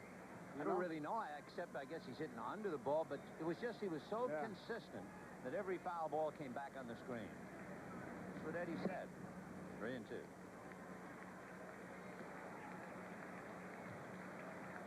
You love to hear those stories about hitters and so people are going to tell their grandchildren about this fella named Boggs, who hardly ever missed when he swung. Like that. Base hit to left. Gedman to third. That's as far as he'll go. That's the 16th Red Sox hit, and it means everybody but Benzinger has at least one. Well, the Detroit earned run average has gone up 3.51 to 3.60. It is 12-4. It is hard to believe that the Tigers led in this game, but they did. Remember when Alan Trammell hit the 3-run home run in the 6th inning? They led 4-3. And the Red Sox have been like a runaway horse ever since. They can't be caught. 12-4 Boston, bottom of the 8th. And Spike Owen at the plate as a single and a double in 5 trips. Ball 1. Hey, it's one of those games where if you hit a single, you're breaking up the rally. Throw it back. Throw it back. Not big enough. Nobody out here. You've had 2 doubles and 3 singles in the inning. Off speed for a strike. 1-1. So I would say, considering it's Fenway Park and Clemens tomorrow, that the Tigers are as close as they're going to get to being swept again. 1-1. 2-1 to count. I just wish we would have kept track of the number of pitches that Larry McCoy has called today. Oh, man, he has been up and down, and he umpires from his knees, so just think how many times he's gone into that position. Gedman at third, Boggs at first. 3-1. I think if I were McCoy, I'd say to those guys, let me tell you something, guys. It's hot, big lead. I'm going to widen it. You say, I'm fed up. Start swinging, because I'm not going to stand out here all day. 3-1 to count is Spike Owen. And he walked him to load the bases. And guess who's coming up? The guy who wears the magic number 4 today. Dwight Evans. Crowd on its feet.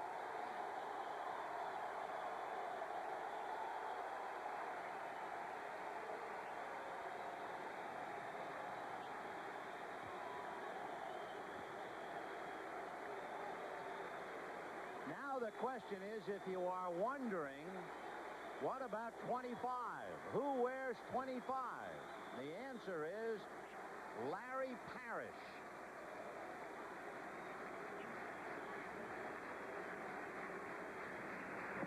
Ball 1.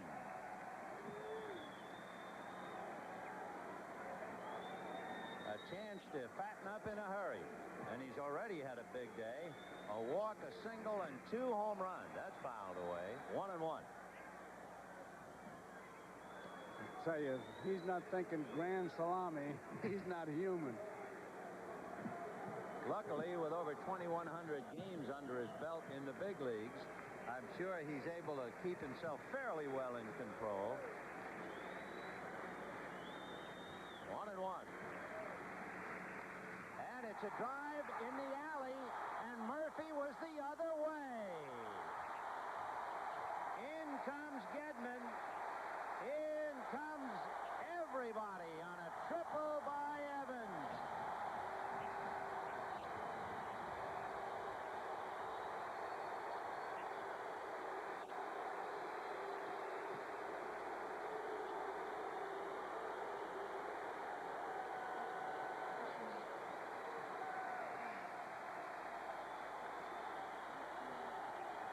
Dwight Evans, look at his numbers in this series of 2 games.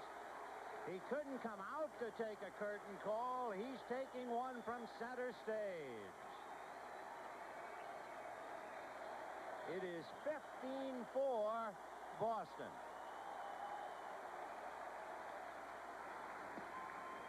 Ball 1 to Mike Greenwell. The Sox 15 runs, 17 hits. The Tigers 4 runs, 6 hits. 2-0. And what about Dwayne Murphy? Should we send him out for coffee? Dwayne Murphy ought to ask for time, and Sparky should do the decent thing and take him out of the game. Or at least get him some roller skates. 2-0.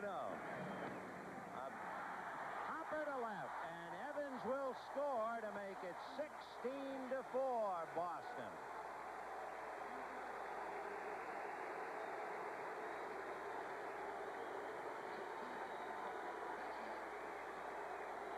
tell you, Mike Tyson fighting Leon Spinks didn't administer this much punishment. If you could call a game like you could stop a fight, this would be the time to do it. A 7-run 8th inning. Dwight Evans with 7 RBIs today. Mike Pagliarulo had 7 against Texas. That's the most RBIs in a game in the American League. So it is 16-4 Boston. One of the... Yeah, what was that thing Evans said to you about? Yeah, we have a great little team. Great little team. Great little team. 16 runs, 18 little hits. Well, here's Todd Benzinger.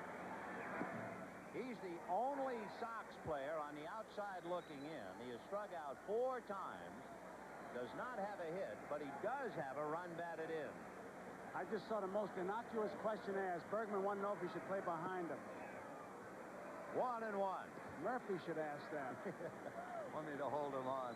Larry McCoy has called approximately 280 pitches, according to Elliott Cow, and Benzinger is now the 50th Red Sox batter today. Woo. 1 ball and 1 strike. And that's a strike. 1 and 2. 50 batters.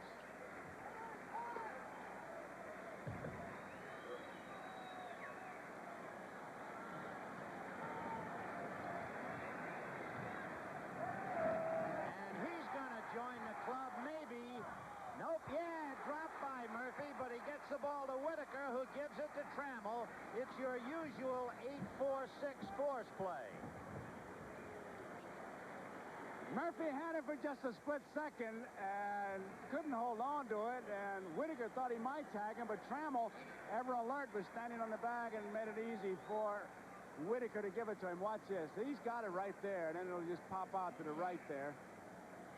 Luckily, he hits Boddicker with the relay, and now he's going to tag it. He says, oh, no, I'll just give it to Allen.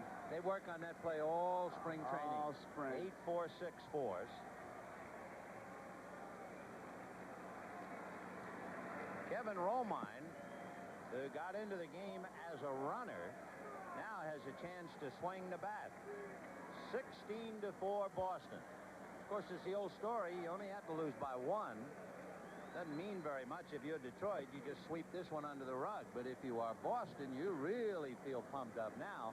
You've come home and scored 25 runs in 2 games against the team you're trying to catch. They're going the right way. A game like this will even shorten Sparky's press conference. What can you say? Hey, you saw it. We got our clock cleaned. And then, of course, there's Dwayne Murphy, who is the opposite of omnipresent. No matter where they put him, they hit the ball somewhere else. And he's going to mercifully and rightfully so make the last out of the inning. That's the second one. He's straight away. Yes, straight away. They leave him there. 2 down. And Ellis Burke's coming up. Ben, we've taken care of everybody, but those people who have Todd Benzinger in the rotisserie league, going to be tough on them. Oh, I know it. 5 at-bats, no runs, no hits, 1 RBI. Red Sox got 18 hits. However, he reached first twice, striking out on wild pitches, and he had a scoring fly ball, and he hit into that memorable 8-4-6 force play. So you see, some days aren't totally wasted. But that's not going to help you in the rotisserie league. 1 ball and no strikes. 16-4 Boston. Can you believe? Bottom of the 8th. 2-0. And as always, we strive to bring you the best game of the week. Oh, yes. This is it. It was. It really was. It really was Detroit through the 6th inning. Right. Yeah. But, oh, the 6th, 7th, and 8th innings for Boston, 13 runs. Out away. Most runs in an inning in the American League this year, 9 by Toronto, Detroit, Yankees, Kansas City, Minnesota, Yankees again. And the Red Sox have scored 7 so far in the 8th inning.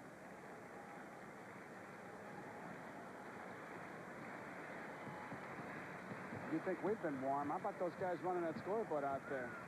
They'll manually operate out there in left field. There's another advantage about playing straight away here now for Dwayne Murphy. If you play straight away in center field at this hour, at least you're in a patch of shade. But he's not playing deep enough. I'm No. surprised he's not taking advantage of that. That's right. See, Back off there, Dwayne. Yeah, cool off. That's it. Get back. That's it. Get under that tree. He's become a charter member. I think he could hear us. You see that? He did. He did. I don't blame him. I was going to say, he's become a charter member of the Outfielders Frequent Flyer program today. He has rented a piece of shade at Fenway. 2-2. Deuce is wild here in a wild one. A drive to left in the corner, and this one will short hop the wall. So Benzinger goes to third on a double by Ellis Burks, and it continues.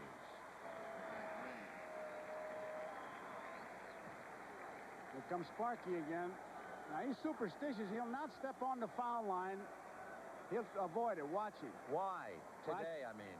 That's what he said. He said, if it's going to bring me any luck, why am I out here so often? But he'll never step on the line. He doesn't want any bad luck.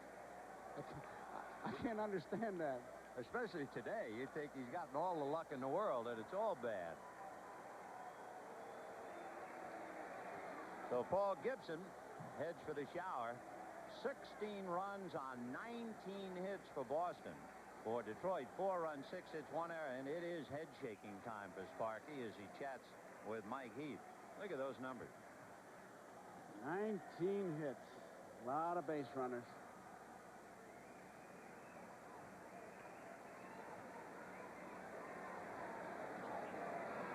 There's not much you can do. I mean, you can just, all you do is take a roll call when you're in a game like this and hope that nobody gets hurt. Go in the clubhouse, shower, and say, hey, that's it. 6 runs and 5 hits off Gibson, who doesn't give a hoot. Not now. And Mike Henneman, who is their #1 relief man. You wouldn't expect to see him in a game like this with 19 saves, an earned run average of less than 2, and a 5-2 record.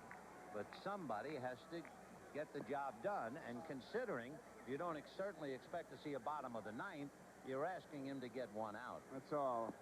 Because I tell you right now, what you're doing, you're dialing 911. I mean, somebody come here and help us. And Get it over don't you know with. they put you on hold? Yeah. It's that kind of a day. It's, you got to stop it. Because it's been embarrassing enough. Again, though, this is an easily forgettable kind of a loss, isn't it? I mean, you lose 5-4, you go back in the clubhouse, you second-guess yourself. This one, you say, okay. Well, I tell you, when I was playing, Ben, the cliche was, there's 50 games you're going to win regardless of what you do. 50 you're going to lose regardless of what you do. It's the other 50 you had to worry about. And this is one of those 50, I don't care what you're going to do, you're going to lose it. And for the Red Sox, meanwhile, they're sitting back thinking how nice it is to get off the road. And you know, it's got to be cyclical. 2 years ago, they couldn't win here. Talking about what happens on the road, the Yankees go into the great indoors of Minnesota, and look what the Twins did. Both of them. They got 18 hits. 12-2. Sparky's talking to us.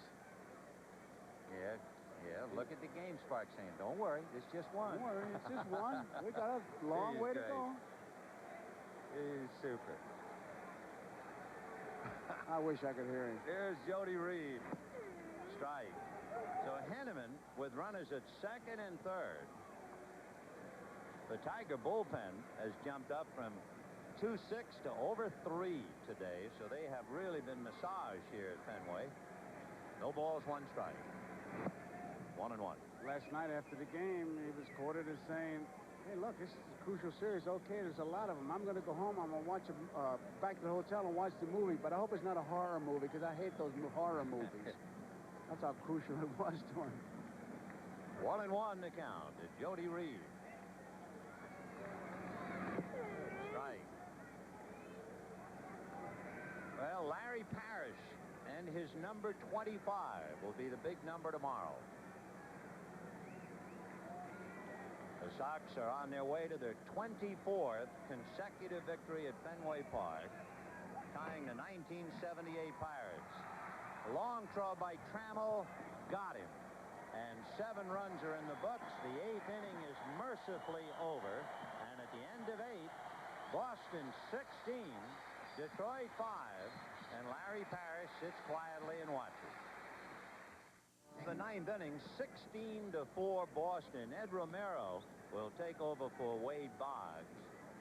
The Tigers will have Luis Salazar and Ray Knight come out to bat for Trammell and Bergman.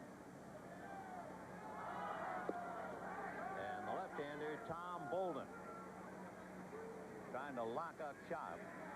Remember, Mike Boddicker went the required 6 innings and was the losing pitcher while sitting on the bench, and the Red Sox scored 3 to make him the winning pitcher while sitting on the bench. So Boddicker will get the win, and Jeff Robinson will suffer the loss as Salazar bats for Trammell.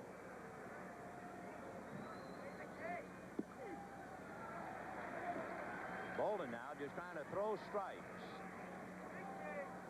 He has retired 6 in a row. Foul ball. The last man to get aboard for Detroit was what at the time was a dramatic 3-run home run by Alan Trammell to put them in front. And from that moment on, it's been all Boston. 0-2.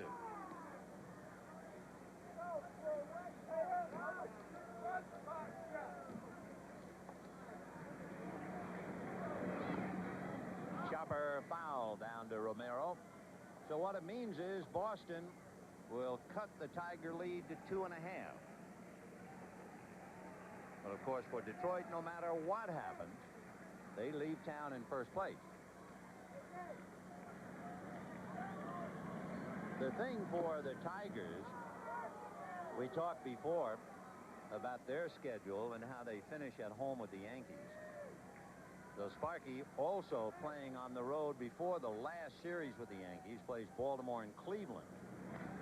There's a drive heading for that left field wall, bangs off the wall as Greenwell holds it to a single. They learn how to play that wall quickly here. Greenwell, you see him put his glove up like he was going to make the catch. He did that on Trammell's home run and then just turned around and played the carom perfectly. You can understand why he did it, too. You basically do that to fool a base runner, and you say, well, there's nobody on. Well, the point is, if you keep doing it all the time, you're going to do it at the right time. It's just one of those little extra things. Doesn't cost you anything to do, and it just shows that you are in the game. So now here is Ray Knight batting for Bergman. Right. In talking about Boston, with all the traveling ahead of them, 3 of their last 4 series on the road, 7 of the last 11 on the road, and Boston still has to make a long trek to the West Coast. They still have to go out there to play at Seattle and Oakland, Anaheim, before coming back to Baltimore. So Joe Morgan and company trying to make as much hay as possible at Fenway because there are stormy days ahead. Oh, hello. One out there. See you later. Ed Romero and a good morning Judge play. Oh, he just put the glove down like he'd been doing all his life. Look at him grin as if to say, oh, there was nothing to it, guys. I just put it down. I used to be a pickpocket. Boom. What a play he made. Look at this. You talk about nonchalant. Like infield practice, and then you go to second base for 1, you go to first, and that's it. That's the 3rd double play turned in by the Sox today. Big league all the way. So with 2 down in the 9th, this thing is almost over. And it is 16-4 in favor of Boston. And they are an out away from tying the 78 Pirates, who won 24 consecutively. And they'll be 2 away from the 1916 Giants.